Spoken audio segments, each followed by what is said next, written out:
ஆண்டவர் இரட்சகமாக இயேசு நாமத்தினாலே அந்த திருச்சி எழுப்புதல் மகா ஆராதனை பெருவிழாக்கு வந்திருக்கிற உங்களை நாங்கள் இயேசு நாமத்திலே வாழ்த்தி வரவேற்கிறோம். கர்த்தர் உங்களை ஆசீர்வதிப்பாராக. நாம் இந்த குடிக்காக நாம் ஜெபிக்க போகிறோம். ஹல்லேலூயா. நன்றி ஆண்டவரே. கண்களை மூடி நாம் ஜெபம் செய்வோமாக. ஹல்லேலூயா. நல்லவரே உம்மை துதிக்கிறோம், வல்லவரே உம்மை துதிக்கிறோம், பெரியவரே உம்மை துதிக்கிறோம், ராஜாதி ராஜாவே உம்மை துதிக்கிறோம், கத்தாதி கத்தாவே உம்மை துதிக்கிறோம், மகிமையின் தேவனே உம்மை துதிக்கிறோம், மகத்துவமுள்ள தேவனே உம்மை துதிக்கிறோம், அல்ஃபா ஒமேகா மாணவரே உம்மை துதிக்கிறோம், ஆதியும் அந்தவும் மாணவரே உம்மை துதிக்கிறோம், நேற்று மீண்டும் என்று மாறாதவரே உம்மை துதிக்கிறோம். ஹல்லேலூயா. சேனைகள் தேவனாய கர்த்தாவே, நீர் பரிசுத்தர் பரிசுத்தர் பரிசுத்தர் பரிசுத்தர் பரிசுத்தர் பரிசுத்தர் பரிசுத்தர் பரிசுத்தர் என்று சொல்லி ஓயாமல் உம்மை துதித்து கொண்டிருக்க அந்த துதியின் மத்தியில் உலாவி கொண்டிருக்கிற அன்பு தெய்வமே ஆண்டவரே, அந்த திருச்சி எழுப்புதல் ஆராதனை பெருவிழாவிலே பரிசுத்த ஆவியானவரே, நாங்கள் உம்மை வரவேற்கிறோம் வரவேற்கிறோம் வரவேற்கிறோம் வரவேற்கிறோம் வரவேற்கிறோம். தெய்வீக பிரசன்னைகள் மத்தியில் இறங்கி வரட்டும், ஆளுகை மேல இறங்கி வரட்டும், வல்லமை இறங்கி வரட்டும், அபிஷேகம் இறங்கி வரட்டும். ஆவியானவரே, வானம் திறக்கப்படுவதாக, வானம் திறக்கப்படுவதாக. ஆவியானவர் புறாவை போல எங்கள் மத்தியிலே நீர் வல்லமையா இறங்கி வரும்படியாய் ஜெபிக்கிறோம் ஆண்டவரே. நன்றி நன்றி நன்றி நன்றி நன்றி நன்றி நன்றி பரிசுத்த ஆவியானவரே, நன்றி பரிசுத்த ஆவியானவரே, நன்றி பரிசுத்த ஆவியானவரே. நாங்கள் உம்மை துதிக்கிறோம், நாங்கள் உம்மை ஸ்தோத்திரிக்கிறோம், நாங்கள் உம்மை ஆராதிக்கிறோம், நாங்கள் உம்மை மகிமைப்படுத்துகிறோம் ஆண்டவரே.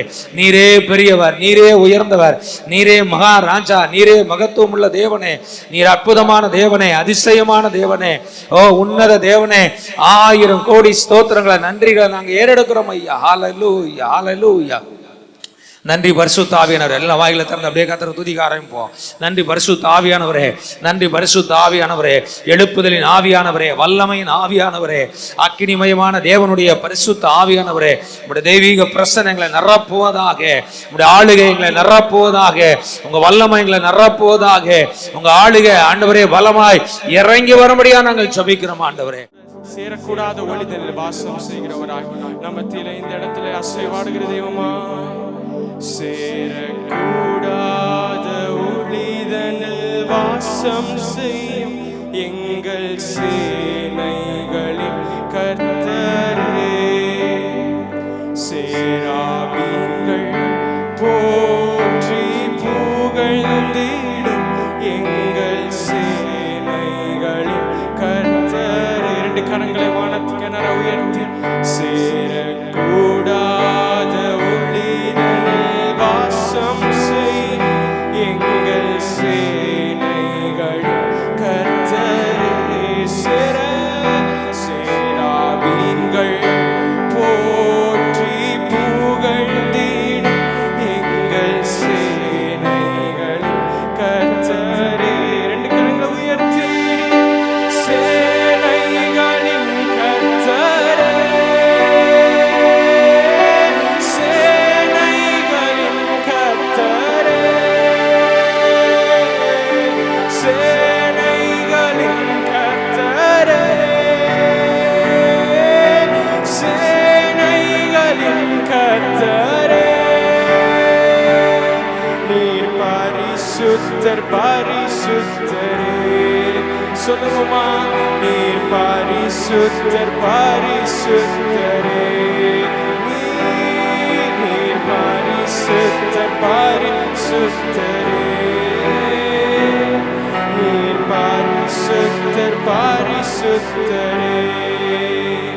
சேரக்கூடாத ஒளிதனில் வாசம் செய்யும் எங்கள் சேனைகளின் கர்த்தரே, சேராபீன்கள் சேராபீன்கள் போற்றி புகழ்ந்திடும் எங்கள் சேனைகளின் கர்த்தரே, சேரக்கூடாத சேரக்கூடாத ஒளிதனில் வாசம் செய்யும் எங்கள் சேனைகளின் கர்த்தரே, சேராபீன்கள் போற்றி புகழ்ந்திடும் எங்கள் சேனைகளின்.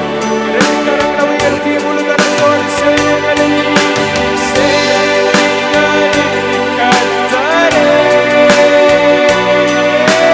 சேனைகளின் கர்த்தரே,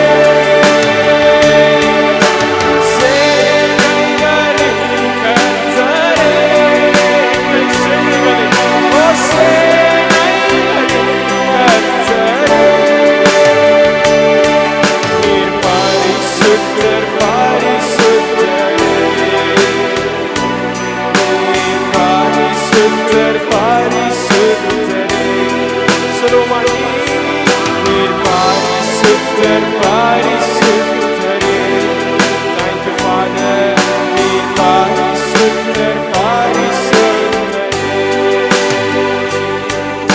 எங்கள் மத்தியிலே உலாவி வாசம் செய்யும் எங்கள் சேரக்கூடாத ஒளிதல் வாசம் செய்யும் எங்கள் தெய்வமே, உம்மை நாங்கள் உயர்த்துகிறோம். இந்த மாலை நேரத்தில் அப்பா, உங்க கிருபை எங்களை சூழ்ந்து கொள்வதாக, உங்க தயவு எங்களை சூழ்ந்து கொள்வதாக, ஆரம்பம் முதல் முடிவு படிந்த உங்க கிருபையினால, உங்க இரக்கத்தினால எங்களை மூடி மறைத்துக் கொள்ளும்படியா நாங்கள் ஜெபிக்கிறோம். இயேசுவின் நாமத்தில் கேட்கிறோம் நல்ல பிதாவே. ஸோ அந்த கூடுகையின் நோக்கம் திருச்சியில் எழுப்புதல் வரணும். ஆமென். தமிழ்நாட்டில் எழுப்புதல் வரணும், தேசத்தில் எழுப்புதல் வரணும். ஆமென் சொல்லுவோமா? இத்தனை பேர் ஜெபிக்க ஆயத்தமாக இருக்கீங்க? இல்லையா சொல்லுவோமா? ஆண்டவர் சொல்லியிருக்காரு, கடைசி நாட்களில் என்ன செய்வேன்? மாம்சமான யாவர் மேலும் என் ஆவியை என்ன செய்வேன்? என் ஆவியை ஊற்றுவேன், மன்றாட்டின் ஆவியை ஊற்றுவேன். ஆண்டவர் சொல்லியிருக்கார், நான் தேசத்தை அழிக்காதபடிக்கு திறப்புல நின்று ஜபிக்கிற எத்தனை பேரை தேர்றாராம்? ஒரு மனுஷனை தேர்றாராம். அல்லேலூயா. நம்ம இவ்வளவு பேர் கூடி வந்திருக்கோம் எதுக்காக? நம்முடைய பட்டணம் ரட்சிக்கப்படும்படியாக. அல்லேலூயா. நம்முடைய பட்டணத்தில் ஒரு பெரிய அசை உண்டாகணும், பட்டணத்தின் சபைகளுக்குள்ளாய் ஒரு அசை உண்டாகணும். இந்த திருச்சியில ஒரு எழுப்புதலை கர்த்தர் உருவாக்கணும். ஆமென் சொல்லுவோமா? அல்லேலூயா. ரெடியா? ஜெபிக்க ஆரம்பிப்போமா? ஆமென். கண்களை மூடுவோம். அப்படியே அந்நிய பாஷையில அப்படியே கர்த்தருடைய பிரசன்னத்துக்குள்ள போவோம். ஹல்லேலூயா. அப்படியே அபிஷேகம் பெற்றவங்க அந்நிய பாஷையில ஜெபிக்கலாம். அபிஷேகம் பெறல புதுசா வந்துட்டுனா அப்படியே ஸ்தோத்திரம் சொல்ல ஆரம்பிங்க. Thank you Holy Spirit. ரிபா ஹாலா தரபா உரியாந்தல மரபல ஷபரபல பரபரபரபா. ஜப ஆவியை ஊற்றுங்க ஆவியானவரே, ஜப ஆவியை ஊற்றுங்க ஆண்டவரே, ஜப ஆவியை ஊற்றுங்க ஆவியானவரே. கடைசி நாட்கள்ல மாம்சமான யாவர் மேலும் என் ஆவியை ஊற்றுவேன் சொன்னீங்களே ஆவியானவரே. இந்த மாலை வேளையில ஆண்டவரே, எங்கள் பட்டணத்துக்காக தேசத்துக்காக ஜபிக்கிற ஒரு ஜப ஆவி, ஜப அபிஷேகம், ஜப வல்லமை எங்களுக்குள்ளாக இயேசுவின் நாமத்திலே அது அக்கினியாய் ஊற்றப்படுவதாக. ரிபா லதா ரபா ஷபா ரபா ரிபா லபா உரதல மர ஷக ரபா ரபா ரபா. ஆவியானவரே நிரப்புங்க. ரிபா ஹால்கரி அந்த ரிபா லபா. எல்லாரும் அப்படியே ஆவியில நிரம்பி அபிஷேகம் பெற்றவங்க எல்லாரும் ஆவியில நிரம்பி ஜெபம் பண்ணுங்க. கைகளை தட்டி ஜெபிக்கிறோம், கைகளை தட்டி ஜெபிக்கலாம். சத்தமா ஜெபிக்கிறவங்க சத்தமா ஜெபிக்கலாம். விடுதலையோடு ஜெபிக்கிறவங்க விடுதலையோடு ஜெபிக்கலாம். நன்றி பரிசுத்த ஆவியானவரே, நன்றி பரிசுத்த ஆவியானவரே. ஜப அபிஷேகத்தை ஊற்றுங்க ஆண்டவரே, ஜப ஆவி எங்கள் மேல ஊற்றுங்க ஆண்டவரே. வானம் எங்களுக்கு திறக்கப்படுவதாக. ஆவியானவர் இயேசுவின் நாமத்தினாலே புறாவை போல எங்கள் மத்தியிலே இறங்கி வரும்படியாய் ஜெபிக்கிறோம். தேவனுடைய பிரசன்னம் இயேசுவின் நாமத்திலே இந்த மாலை வேளையில எங்கள் மேல பலமா இறங்கட்டும்.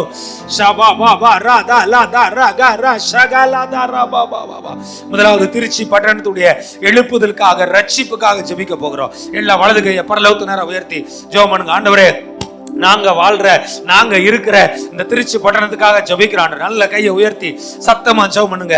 ஆண்டவரே, இந்த திருச்சி பட்டணம் இயேசு நாமத்திலே சந்திக்கப்படுவதாக. இந்த திருச்சி பட்டணத்திலே ரட்சிக்கப்படாத ஒவ்வொரு ஆத்துமாக்களுக்காக இயேசு நாமத்தில் நாங்கள் ஜெபிக்கிறோம். ஆண்டவரே, இந்த பட்டணத்திலே ரட்சிக்கப்படாத, ஆண்டவரே இன்னும் சந்திக்கப்படாத, இன்னும் உம்மை பற்றி அறியாத மக்களுக்காக நாங்கள் இயேசுவின் நாமத்திலே இந்த எழுப்புதல் கூடுகையிலே நாங்கள் ஜெபிக்கிறோம். ஆண்டவரே, இந்த அத்தனை மக்களை என் தேவன் சந்திப்பீராக, என் தேவன் ரட்சிப்பீராக.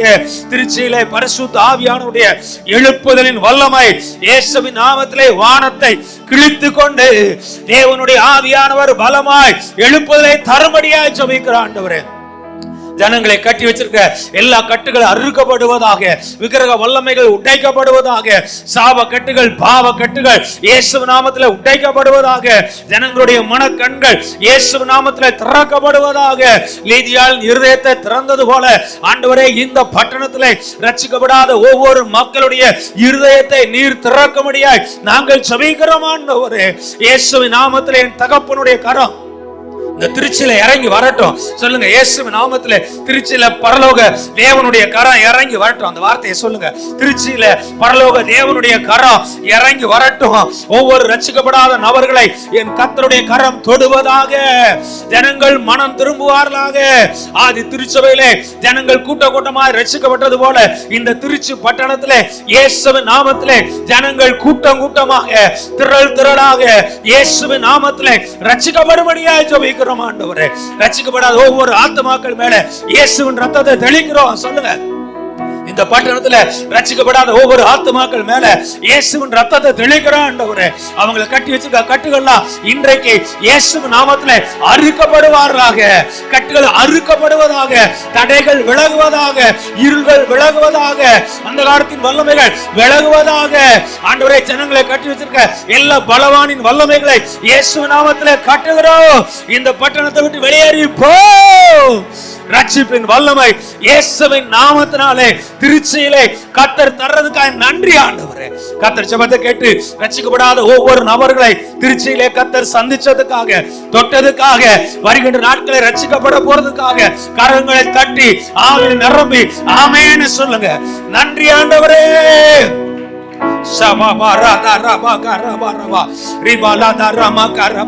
பக்கத்துல கையை பிடிச்சு ஜெபிக்க போறீங்க. திருச்சி பட்டணத்துக்கு சபைகளுக்காக ஜெபிக்க போறோம்.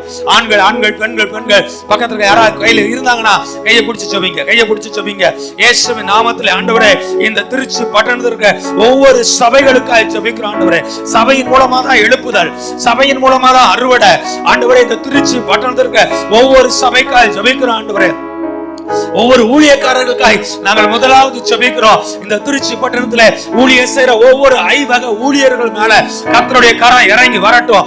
ஒவ்வொரு பாஸ்டர்கள் மேல கர்த்தருடைய வல்லமை இறங்கட்டும். சுவிசேஷர்கள் மேல கர்த்தருடைய வல்லமை இறங்கட்டும். தீர்க்கதரிசிகள் மேல கர்த்தருடைய வல்லமை இறங்கட்டும். அப்போஸ்தலர்கள் மேல கர்த்தருடைய வல்லமை இறங்கட்டும். மேய்ப்பர்கள் மேல கர்த்தருடைய எழுப்புதலின் வல்லமை இறங்கி வரட்டும். ஆண்டவரே, போதிக்கிற டீச்சர்ஸ் மேல கர்த்தருடைய எழுப்புதலின் வல்லமை இறங்கி வரட்டும் ஆண்டவரே. இந்த பட்டணத்துல ஊழியம் செய்கிற ஒவ்வொரு ஊழியக்காரருக்காக நாங்கள் ஜெபிக்கிறோம் ஆண்டவரே. அவங்க மேல ஒரு எழுப்புதல் அக்கினியை போடுங்க. அவங்களுக்குள்ளாக உங்க அபிஷேகம் பெருகணும், வல்லமை பெருகணும். ஆதி திருச்சபையில வளர்த்த அற்புதங்கள், அடையாளங்களை அப்போஸ்தலர்கள் செய்தது போல இந்த திருச்சி பட்டணத்துல இருக்க ஒவ்வொரு தேவனுடைய தாசனையும் ஆண்டவரே நீர்முடைய வரங்களினாலும் வல்லமையினாலும் அவர்களை நிரப்பி ஆண்டவரே, ஒவ்வொரு ஊழியக்காரரையும் திருச்சியில் இருக்க அத்தனை ஊழியர்களையும் கர்த்தர் அக்கினி ஜுவாலையாய், அக்கினி ஜுவாலையாய், அந்த வார்த்தையை சொல்லுங்க, அக்கினி ஜுவாலையாய் கர்த்தர் ஊழியக்காரர்களை எடுத்து பயன்படுத்துவீராக. கரங்களை தட்டி ஆண்டவர் நாமத்தை மகிமைப்படுத்துவோம். அடுத்தபடி எல்லாரும் எழும்பி நின்று ஜெபிக்க போறோம். எழும்பி நின்று பட்டணத்தின் சபைகளுக்காக ஜெபிப்போம். ஆண்டவரே, இந்த திருச்சியில இருக்க ஒவ்வொரு சபைகளுக்காக ஜெபிக்கிறோம் ஆண்டவரே.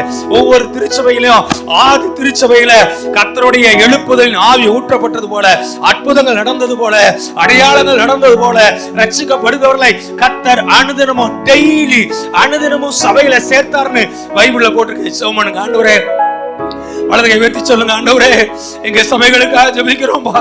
திருச்சியில இருக்க சபைகளுக்குள்ளாக ஒரு எழுப்புதலை போடுங்க ஆண்டவரே. உயிரற்ற சபையா இருக்கக்கூடாது, சுவிசேஷ அறிவிக்காத சபையா இருக்கக்கூடாது, செயல்படாத சபையா இருக்கக்கூடாது, மந்தமான சபையா இருக்கக்கூடாது. சொல்லுங்க, இயேசுவின் நாமத்திலே எங்கள் பட்டணத்தில் இருக்க சபைகள் ஆயிரம் ஆயிரமாய் பெருகுவதாக. ஒவ்வொரு சபைகளுக்குள்ளாக எழுப்புதல் உண்டாகட்டும் ஆண்டவரே. ஜனங்கள் சபையை தேடி இந்த கடைசி நாட்களை திரளாய் வருவார்களாக. அந்நிய வழிபாட்டை தேடி போக கூடாது, பாவத்தை தேடி போக கூடாது, சாத்தானை தேடி போக கூடாது. அப்பா, சபையை தேடி வரணும்ன்றவரே. ஒவ்வொரு சபையும் ஒரு மலை மேல இருக்க பட்டணமாக, ஒரு வெளிச்சமாக, ஒரு தீபமாக, உப்பாக, ஆண்டவரே விளக்காக கர்த்தாவே ஒவ்வொரு சபையும் மாற்றுவீராக. சபைக்குள்ள எழுப்புதல் உண்டாகட்டும். திருச்சியின் எழுப்புதலுக்காக ஜெபிக்க வந்ததுக்கு நன்றி சொல்லுங்க. கர்த்தர் இந்த எழுப்புதலுக்கு உங்களை தான் பயன்படுத்த போறார். அல்லேலூயா சொல்லுவோமா? ஆண்டவர் ரட்சகமா இயேசு நாமத்திலே மறுபடியும் இந்த மாபெரும் மாதந்தோறும் நடக்கிறதான எழுப்புதல் ஆராதனை கொடுகைக்கு பவர் ஆஃப் காட் ஊழியத்தின் சார்பாய் நாங்கள் உங்களை வரவேற்கிறோம். அல்லேலூயா. ஒவ்வொரு மாதமும் நாம் அப்படி கூடி, இது கர்த்தருடைய கிருபையில் இது 2வது மாதம். ஸோ இந்த 2வது மாதத்தில் நம்ம கூடி ஜெபிக்க கர்த்தர் நமக்கு உதவி செஞ்சுருக்கார். அல்லேலூயா சொல்லுவோமா? இப்பொழுதும் கூட நம்மத்திலே பாடலோடு கூட ஆண்டோடைய வார்த்தையை கொடுக்கும்படியாக அருமையான கர்த்தருடைய ஊழியக்காரன், தேவனுடைய தாசன், கோயம்புத்தூர் பட்டணத்திலிருந்து பெனட் கிறிஸ்டோபர் ஐயா அவங்க வந்திருக்காங்க. அல்லேலூயா சொல்லுவோமா? அவருடைய பாடல்கள் உங்கள் நாமம் உயரணும், அது மேன்மை அடையணும், அந்த பாடல் பெரிய ஆசீர்வாதமாக மாறி இருக்கு. அல்லேலூயா சொல்லுவோமா? ஃபாதர் பாட்டுக்கு அப்புறம் நான் நிறைய முறை ஒரே பாட்டை பல முறை கேட்டுப்பேன்னா இந்த பாட்டு தான். ஸோ ஆவியில் கலந்து, மனசில் கலந்து, தனிச்சபத்தில் கலந்து, பாட்டு பாடுறதில் கலந்து, பிரசங்கத்தில் ஒவ்வொரு முறையும் ஆவியானவரே வாரும் தூய ஆவியன்னு பாட்டு பாடிட்டு இருந்தேன் 16 வருஷமாக. அதில் இப்போ பார்த்தீங்கன்னா 50% அந்த பாட்டை விட்டு இப்போ இந்த பாட்டை தான் பாடிட்டு பிரசங்கமே பண்ண ஆரம்பிக்கிறேன். ஏன் அப்படின்னா பாடும் பொழுது அவ்வளோ பிரசன்னத்தை உணர்றேன். அல்லேலூயா சொல்லுவோமா? இந்த கடைசி நாட்களில் எழுப்புதலுக்கு கர்த்தர் அருமையான பெனட் கிறிஸ்டோபர் அவர்களை கர்த்தர் எழுப்பியிருக்கார். அல்லேலூயா சொல்லுவோமா? அற்புதமான தேவனுடைய தாசன். அவர் மேலே வச்சிருக்க அபிஷேகம் பெருசு, அழைப்பு பெருசு, அவருக்குள்ள வச்சிருக்க திட்டம் பெருசு. ஆண்டவருக்காக எதையாவது என்ன செய்யணும் அப்படிங்கிற துடிப்போடு கூட ஆண்டவருக்காக ஊழியம் செஞ்சுக்கிட்டு இருக்காரு. சனி ஞாயிறு மட்டும் மீட்டிங் இல்லை, வாரம் பூரா மீட்டிங் போயிட்டே இருக்காரு. நானே கேட்பேன், ஐயா உங்களுக்கு தொண்டை என்ன தொண்டை, உங்களுக்கு இப்படி ஒரு தொண்டையை கர்த்தர் கொடுத்துருக்காரு. 2 நாள் ஞாயிற்றுக்கிழமை பிரசவம்னாலே 2 நாள் ரெஸ்ட் எடுத்தால் தான் புதன்கிழமை தான் என் குரல்லாம் சரியாகும். கலைஞர் கருணாநிதி குரல் மாதிரி ஆயிரும். ஆனால் அவரை கர்த்தர் வாரம் பூரா ரெஸ்ட்லெஸ்ஸாக கர்த்தர் இந்த வாலிப நாட்களை அவரை பயன்படுத்திக்கிட்டு இருக்கார். அல்லேலூயா சொல்லுமா? எல்லாரும் உற்சாகமா கரங்களை தட்டி தேவனுடைய மனுஷனை நாம் வரவேற்போம். கர்த்தர் அவர்கள் எடுத்து நம்மத்திலே பயன்படுத்துவாராங்க. இன்னைக்கு தேவனை அறிகிற அறிவை குறித்து நம்ம பார்க்க போறோம். ஓகேவா? அறிவே இல்லையா, அறிவு இருக்கா அப்படின்லாம் கேட்குறாங்க பாருங்க. அப்படி ஆண்டவர் நம்மளை பார்த்து கேட்பாரு. நம்முடைய ஞானம் அவருக்கு முன்பதாக எப்படி இருக்குதான்? பைத்தியம் போல இருக்கா. நீங்க நினைச்சு பாருங்க, நீங்க ஆண்டவருக்கு ஐடியா கொடுக்கும்போது அவர் எப்படி நம்மளை பார்க்குறாராம்? பைத்தியக்காரனை பார்க்குற மாதிரி பார்க்குறாராம். எவ்வளோ சங்கடமான ஒரு சூழ்நிலை பாருங்க. ஆண்டவரே, இந்த 2025 முடியறதுக்குள்ள எங்களுக்கு பார்த்தீங்கன்னா அப்படின்னும் போது ஆண்டவர் என்ன இது உளறிட்டு இருக்குது. நீங்க எனக்கு அது ரொம்ப ஹிட் பண்ணுச்சு அந்த வசனம். நம்முடைய ஞானம் ஆக்சுவலாக பொதுவாக பாதி பேருக்கு ஞானம் இல்லை. ஆனால் ஞானவான்கள் கூட கர்த்தர்கிட்ட போய் பேசும்போது ஆண்டவர் சொல்றார், அந்த ஞானம் கூட எனக்கு முன்பதாக எப்படி இருக்குது? பைத்தியக்காரன் கையில் மைக் கொடுப்பீங்களா? எங்கள் ஊரில் ஒருத்தர் இருந்தார், இப்படி எட்டி உதச்சிட்டே நடப்பார். அவரை இப்போ காணவில்லை, எங்கே போனார்னு தெரியல. ஒரு கெட்ட வார்த்தை ஒரு சொல்லியிருக்கிறேன், திருச்சி பிஷப் ஹீபரில் கூட. அப்படி எட்டி நிறைய பேர் ஒவ்வொரு விதமான பைத்தியங்கள் இருக்கு. ஆனால் நம்ம பொறுப்பு கொடுப்போமா? அப்போ நீங்கள் நினச்சி பாருங்க, ஆண்டவர் எப்படி நம்மளுடைய ஜபத்தை எல்லாம் கேட்டு அவர் பதில் கொடுப்பார். நம்ம ஞானமா ஜபம் பண்றோம், என் தேவைகளை சொல்லுகிறேன், விண்ணப்பங்களை செந்தமிழ்ல பேசுகிறேன்ப்பா, எழுதி வச்சு விசுவாசத்தோட நான் ஜெபித்து கொண்டிருக்கிறேன். ஹல்லேலூயா. அப்படி நம்ம ஆண்டவர் பார்ப்பார். ஆண்டவர் சொல்றாரு, உன் திட்டம் என் திட்டம், உன் நினைவுகள் என் நினைவுகள். அது எப்படி தூரமா இருக்கா, எவ்வளவு உயரமா இருக்கும். என் திட்டம் உன்னை குறித்து உயர்வா இருக்குது. ஹல்லேலூயா. இன்னைக்கு நம்ம ஆண்டவருக்கு ஐடியா கொடுக்க கூடாது. அவருடைய ஐடியா என்ன, அவருடைய திட்டம் என்ன, நான் அதில் நடக்கிறேன் ஆண்டவரே அப்படின்னு சொல்லி ஒப்பு கொடுக்கணும். இந்த அர்ப்பணிப்புக்கும் சாதாரணமா கிறிஸ்தவ வாழ்க்கைக்கும் தேவனை அறிகிற அறிவு ரொம்ப முக்கியம். ஏன்னா நான் சங்கடமான ஒரு சூழலை பார்க்கிறேன் சபைக்குள்ள. என்ன அப்படின்னா, இந்த விலையேறப்பெற்ற பொக்கிஷத்தை நாம் பெற்றிருக்கிறோம். இந்த சர்வ வல்ல தேவன் என் சரீரத்திற்குள்ள இருக்கிறார், எனக்குள்ளே வாசமா இருக்கிறார், என்னோட கூட வருகிறார். ஆனா அவரை குறித்த அறிவு நமக்கு ரொம்ப குறைவு. நான் சொல்லுவேன், பொதுவா ரட்சிக்கப்பட்டு ஒரு 5 வருஷம் ஆயிடுச்சா, ஒரு கிறிஸ்தவன் அழுகவே கூடாது. பிரச்சனைக்காக பிரசன்னத்தில் அழுகலாம், தெய்வ பிரசனம் என்ஜாய் பண்ணிட்டு நீங்க அழுகலாம். ஆனா ஒரு பிரச்சனை நிமித்தம் ஒரு கிறிஸ்தவன் அழுகுறானா, அவன் அவரை குறித்த அறிவில் குறைவுள்ளவனா இருக்கிறான். இப்ப உங்க வீட்டில் யாராவது செத்து போயிட்டாங்க, நீங்க அழுவீங்களா இல்லையா? நானும் அழுவேன், பேசுகிற நானும். ஆனா வேதம் சொல்லுகிறது, நீ அந்நியானிகளை போல என்ன பண்ணாத, துக்கித்து உட்காந்து ஊன்னு ஊழைய விடாது. ஆண்டவர், இது உங்களுக்கே நியாயமா இருக்கா? நீங்களே லாசரு செத்தப்போ அழுதிங்க, அழுதுட்டு இந்த மாதிரி எழுதி வைக்கலாமா? அவர் என்ன சொல்ல வர்றாருன்னா, வேதத்தின் அதிசயங்களை நீ பார்க்கணுன்றார். நீங்க புரிய வேண்டிய சில விஷயங்கள் இருக்குது. என்னை குறித்த அறிவு வரும்போது நீங்க எதை குறித்தும் பயப்பட மாட்டீங்க. பைபிள் அப்படிதான், தேவனை அறிந்த அறிவுடையவர்கள் உயிருக்கு போறது விஷயத்துக்கு கூட பயப்படல. 20 லட்சம் ஜனங்கள் முறுமுறுத்துட்டே வராங்க, ஒரு மோசே தைரியமா நின்றுட்டு இருந்தார் எல்லா சூழ்நிலையிலும். ஏன் 20 லட்சம் பேருக்கு தெரியாத ஒண்ணு இந்த மோசே ஒருத்தருக்கு தெரியும். ஆடு மேய்ச்சிட்டு இருந்தப்போ ஒருத்தர் சந்தித்தாரு, அந்த அக்கினியினால எரிகிற அந்த புஷ் முட்செடியின் மத்தியில அவர் வெளிப்பட்டார், தன்னை வெளிப்படுத்தினார், யாருன்னு ப்ரூஃப் பண்ணாரு. இந்த மோசே அறிந்தது மாதிரி இந்த 20 லட்சம் பேர் அறியல. அதனால பிரச்சனை என்ன, ஒவ்வொரு பிரச்சனை வரும்போதும் பாக்கெட்ல கல் வச்சிருப்பாங்கன்னு நினைக்கிறேன். டக்குன்னு எரிஞ்சிடணும்டா இந்த ஆள் மேல, எங்கேயா கூட்டு வந்து. ஏன்னா இவங்க மோசேவை பார்த்து கொண்டிருக்கிறார்கள், மோசே கர்த்தரை பார்த்து கொண்டிருக்கிறார். கர்த்தரை பார்க்கிறவனுக்கு தைரியம் இருக்கு, மோசேவை பார்க்கிறவங்களுக்கு தொட நடுங்குது. இன்னைக்கு இதுதான் பிரச்சனை. நம்ம உலகத்தை பார்த்து, காரியங்களை பார்த்து, சூழ்நிலைகளை பார்த்துட்டு இருக்கும் போது நமக்குள்ள இருக்கிற அதிகாரமே நமக்கு தெரியாம போகுது. நீங்கள் யாரை ஆராதிக்கிறீங்கன்னு உங்கள்ட்ட ஒரு கேள்வியை வச்சா நீங்க என்ன சொல்வீங்க? சிம்பிளா சொல்லுவோம், ஏசப்பாவை ஆராதிக்கிறோம். சரி, அவருக்கு எப்படிங்க, அவர் எப்படி மாப்பிள்ளை பார்க்கும்போது கேட்குற மாதிரி, அவர் எப்படிங்க, இல்லை சோறு போடுவாரா, நல்லா பார்த்துக்குவாரா அப்படின்னு கேட்டால் நமக்கு 1000 பதில்கள் இருக்கும். நம்ம நடந்ததுக்கா, போனது, வந்ததுலாம் சொல்லுவோம். எதுக்குங்க சர்ச்சுக்கு போயிட்டு இருக்கீங்க? பரலோகத்துக்கு போயிட்டு இருக்குங்க. பரலோகத்துக்கு போயிட்டு இருக்கிறோம்.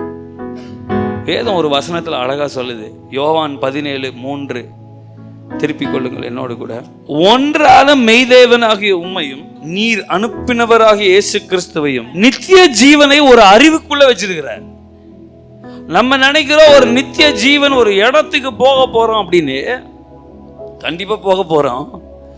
ஆனா ஆண்டவர் இங்க வசனத்துல சொல்றாரு, பிதாவாகிய தேவனையும் குமாரனாகிய இயேசு கிறிஸ்துவையும் அறிவதே நித்திய ஜீவன். ஒரு பழத்துக்குள்ள நியாயப்பிரமாணத்தை வச்சிருந்தார். என்ன பழம்? வாழைப்பழமா?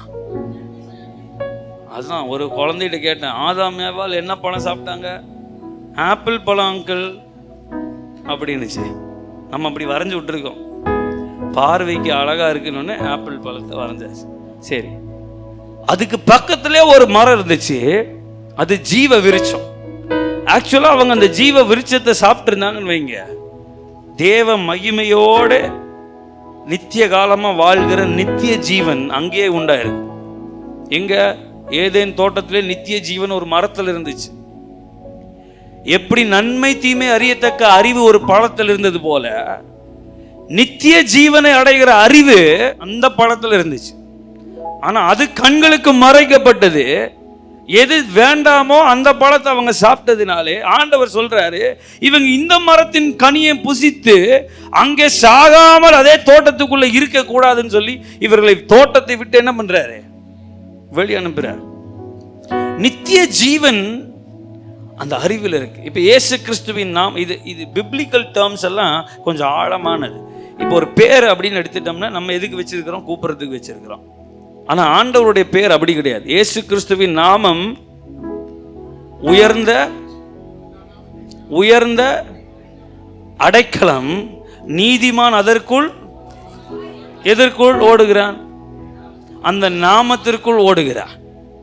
அப்ப அந்த நாமம் கூப்பிடுற வெறும் பேரு கிடையாது, அது ஒரு ஸ்தலம் என்று வேதம் சொல்லுகிறது. அந்த ஸ்தலத்திற்குள்ள நீதிமான் ஓடும் போது அங்கே சுகம் உண்டாகிறது. அப்போ நம்ம பைபிளில் இருக்கிற வார்த்தைகள்லாம் படிக்கும்போது அதோடைய பரிமாணங்கள் ஏக வித்தியாசமா இருக்கும். இப்போ இயேசு கிறிஸ்து, இயேசுவே இயேசுவே இயேசுவே அப்படி நம்ம கூப்பிடுறோம். ஆனால் அந்த நாமம் ஒரு ஸ்தலமா இருக்குது, அது உயர்ந்த அடைக்கலமா இருக்கு, அது எனக்கு பாதுகாப்பா இருக்குது. நான் அவருக்குள் நடக்கிறேன். எப்படிங்க இது?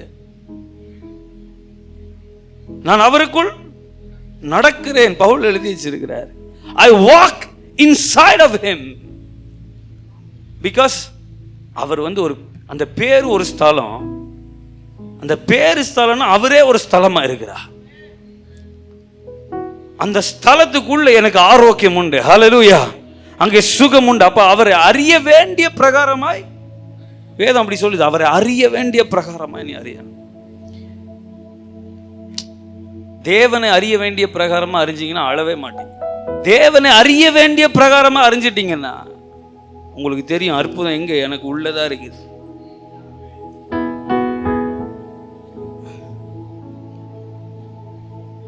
ஜபத்துக்கு வேட்டு வச்சிருவோம் போல தெரியுது. இதெல்லாம் நடந்து. ஏன்னா எல்லாருக்கும் ஆண்டவர் தேவை, ஜெபிக்கிறவங்க தேவை. ஆண்டவர் அதனால தான் 5 விதமான ஊழியங்களை ஏற்படுத்தி இருக்கிறார். ஏன்னா எல்லாருக்கும் அந்த அறிவு வந்து, இன்னைக்கு நான் பிரசங்கம் பண்ணுறேன், சூப்பராக பண்ண தம்பின்னு சொல்லுவீங்க. சரி என்ன பண்ணுங்க அப்படின்னா, எங்கள் பாட்டி ஒரு தடவை சொன்ன மாதிரி, நீ திணறாமல் பேசிட்டியே.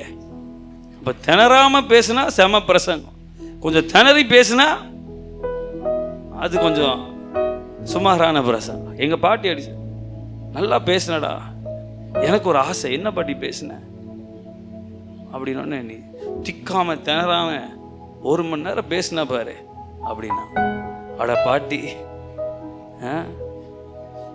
ஸோ தேவனே அறிகிற அறிவு. நான் இப்போ இன்ட்ரடக்ஷன் தான் போயிட்டு இருக்கு, சரிங்களா?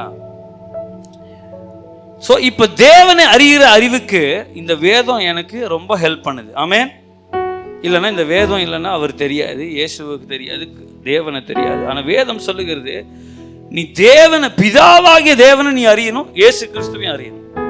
அப்போ எனக்கு வாய்ப்பு கிடையாது, பிதாவை பார்க்கறதுக்கும் வாய்ப்பு கிடையாது, அறியறதுக்கும் வாய்ப்பு கிடையாது. அப்போ பிதாவை அறியணும்னு சொன்னா நான் குமாரனை அறிந்திருக்கணும்.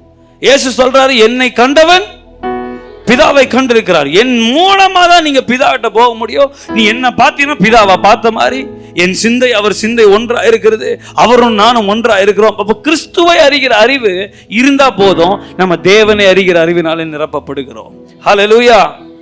இது ரொம்ப முக்கியம். ஏன்னு சொல்றேன்னா, இது வந்து ஒரு ஒரு பொதுவான விஷயம் மாதிரி உங்களுக்கு தெரியும். சரி, அறிவு அறிவு அறிவு தேவனை அறிகிற அறிவு அப்படின்னு இல்லை.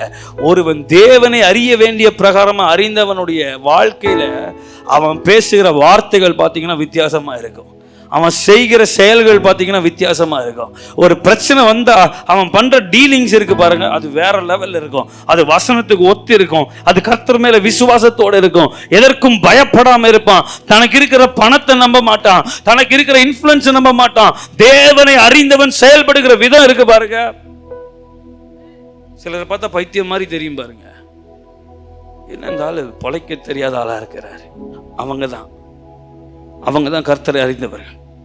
மோசே இப்படி போ அப்படி போன்னு திருப்பியும் கொண்டு வந்து செங்கடல்ல கொண்டு வந்து நிறுத்தி போட்டாரு. இங்க எங்கேயா வழி இருக்குது, இங்க என்னையா 20 லட்சம் பேரை கூட்டு வந்து யூ டர்ன் போடுறது எவ்வளவு சிரமம். ஒரு காரை கொண்டுட்டு யூ டர்ன் போடுறது பெருசு. 4 கார் இருந்தா இந்த கார் நகரத்துக்கு 5 நிமிஷம் ஆகுது. 20 லட்சம் பேர் யூ டர்ன் போடணும்னா பாருங்க. இங்க என்னையா பீச்சில் குளிக்கவா கூட்டு வந்த? நம்மளாம் கடலுக்குள்ள போனோம்னா கடல் எல்லாம் வெளியே வந்துடும். அவ்வளோ பேர் இருக்கிறோம், இங்க எதுக்கியா கூட்டு வந்த? அவர் சொன்னாரியா, பைத்தியம் மாதிரி தெரியும். கிறிஸ்துவுக்காக பைத்தியமா நான் இருக்கலாம். என்னையா இன்னும் கல்யாணம் ஆகல, ஆனா சந்தோஷமா இருக்கிறையே. எனக்கு தெரியும் யாரு கையில என் வாழ்க்கை இருக்குன்னு. கர்த்தரை அறிந்தவனோட வார்த்தை அப்படி இருக்கும். என்னங்க கல்யாணம் ஆயிடுச்சு, உங்க தம்பிக்கெல்லாம் ஆயிடுச்சு, உங்களுக்கு இன்னும் ஆகலை. இல்லைன்னா என்னங்க கல்யாணம் ஆயிடுச்சு, குழந்தை இல்லையா? ஆக்சுவலாக இந்த பர்சனல் கேள்வியெல்லாம் கேட்கறது தவிர்த்துடணும். நம்ம கொஞ்சம் ஞானமாக செயல்படணும்.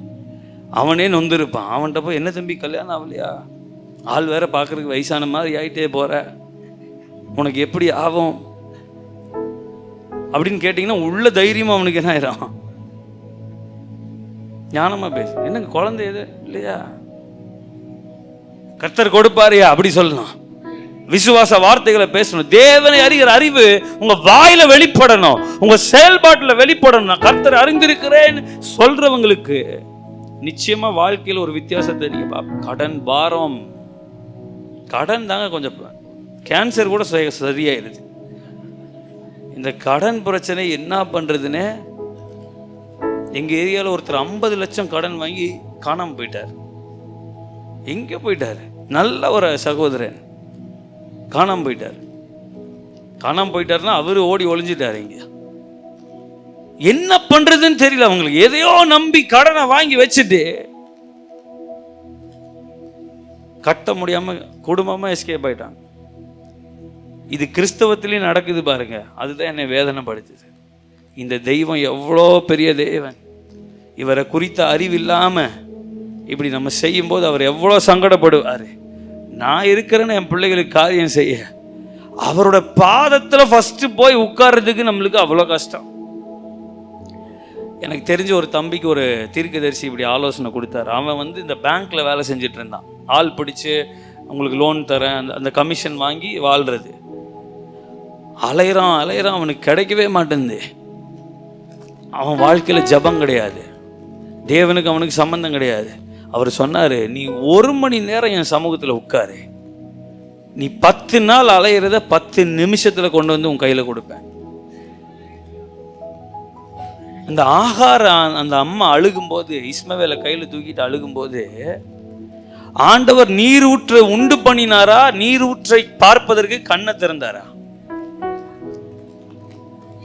அங்க ஏற்கனவே ஒரு நீர் ஊற்று இருக்குது, அவர்கள் கண்கள் திறக்கப்படலை. அப்படிதான் அநேகருக்கு அற்புதம் உங்க பக்கத்திலே ஓடிட்டு இருக்குது, கண் இன்னும் திறக்கப்படலை. தேவனை அறிகிற அறிவு என்ன பண்ணு தெரியுமா? உங்க மன கண்களை திறக்கும். நீங்க பார்க்க வேண்டிய நபரை பார்ப்பீங்க, சந்திக்க வேண்டிய நபரை சந்திப்பீங்க. உங்களுக்கு முன்பதாக 10 கதவு இருந்தாலும் நீங்க போக வேண்டிய வாசலை கர்த்தர் உங்களுக்காக திறந்து கொடுத்து, நீ போக வேண்டிய வழி இதுவே என்று சொல்லுகிற பரிசுத்த ஆவியானுடைய சத்தம் உங்களுக்கு கூட தொனிக்கும். தேவனை அறிகிறவன், அறிந்தவன் ரொம்ப தைரியமா இருப்பான், மரணத்தை கூட வெல்கம் பண்ணுவான். நான் ஒரு சில அம்மாக்காக ஜெபிக்கும் போது, மரண பயம் இருக்குமா அப்படின்னு சொல்லுவாங்க. இருக்கிறது தான், வயசானவங்களுக்கெல்லாம் வர்றது தான். ஆனால் அவங்க அறிய வேண்டிய ஒரு விஷயத்தை அறிஞ்சிட்டாங்கன்னு வைங்க. ஆண்டவர் சொல்றாரு, யாராவது செத்து போனா அழுவாத. இந்த ஆலோசனை பைத்தியம் மாதிரி நமக்கு தெரியுது, ஆனால் கர்த்தருடைய அனந்த ஞானத்தில் ஒருத்தன் அறிய வேண்டிய பிரகாரமா தேவன் அறிஞ்சிட்டானா மரணத்தை கூட வெல்கம் பண்ணுவான். ஒரு ஊழியக்காரர் சொன்னாரு, மரித்துட்டு போயிட்டு திரும்பி அனுப்பி விட்டுட்டாரு ஆண்டவர். அவருக்கு செம துக்கமாயிருச்சு. ஏங்க பாஸ்டர் அப்படின்னா, ஏன் தான் வந்தனோன்னு இருக்குது, திருப்பி இந்த பொண்டாட்டியை பார்க்கணும், இந்த பிள்ளைகளை பார்க்கணும், இவனுங்களை சோத்தை போட்டு வளர்த்தணும், நான் நிம்மதியா இருந்தேன் பிரதர் அப்படின்றாரு. அந்த பாஸ்டர் எழுப்புன ஊழியக்காரர் வந்து ஃப்ரெண்டு, நீ ஏன்டா என்னை எழுப்புன? இவர் அப்பதான் அந்த அதை சொல்றாரு, நான் ஒரு இடத்துக்கு போயிட்டு இருந்தேங்க, தனியா போயிட்டு இருந்தேன், பேரு கூப்பிடுற மாதிரியே கேட்டுச்சு, மரிச்ச பிறகு கேட்டுச்சு, கேட்காத மாதிரி இருந்துச்சு. 3ஆவது தடவை உண்மையாலுமே திரும்பி தான் பார்த்தாங்க, இந்த சரீரத்துக்குள்ள வந்துட்டேன். அந்த ஊழியக்காரர் அதான் முதல் தடவை ஒரு பிணத்தை எழுப்புறாரு. ஆண்டவர் சொன்னார், நீ போ, உன் ஃப்ரெண்டை நான் எழுப்புறேன் உன்னை வச்சுன்னு. இது ஃப்ரெண்டுக்கு பிரச்சனையா போயிருச்சு. அவர் ஒரு நிம்மதியான வாழ்க்கையை நோக்கி போயிட்டு இருந்தாரு பாருங்க, இப்படி கொண்டு வந்து ஆண்டவர் விட்டுட்டார். ஸோ மரணத்தை கூட வெல்கம் பண்ற அந்த ஞானத்தை கர்த்தர் உங்களை ஒவ்வொருவருக்கும் கொடுப்பாராக. மரணத்தை லாபமா பார்க்கிற கண்கள், ஹல்லேலூயா. வியாதி வந்தா கூட அது தேவ மகிமைக்கென்று அப்படின்னு நீங்க பார்க்கணும். தேவன் அறிகிற அறிவு இதெல்லாம் கொடுக்கும்.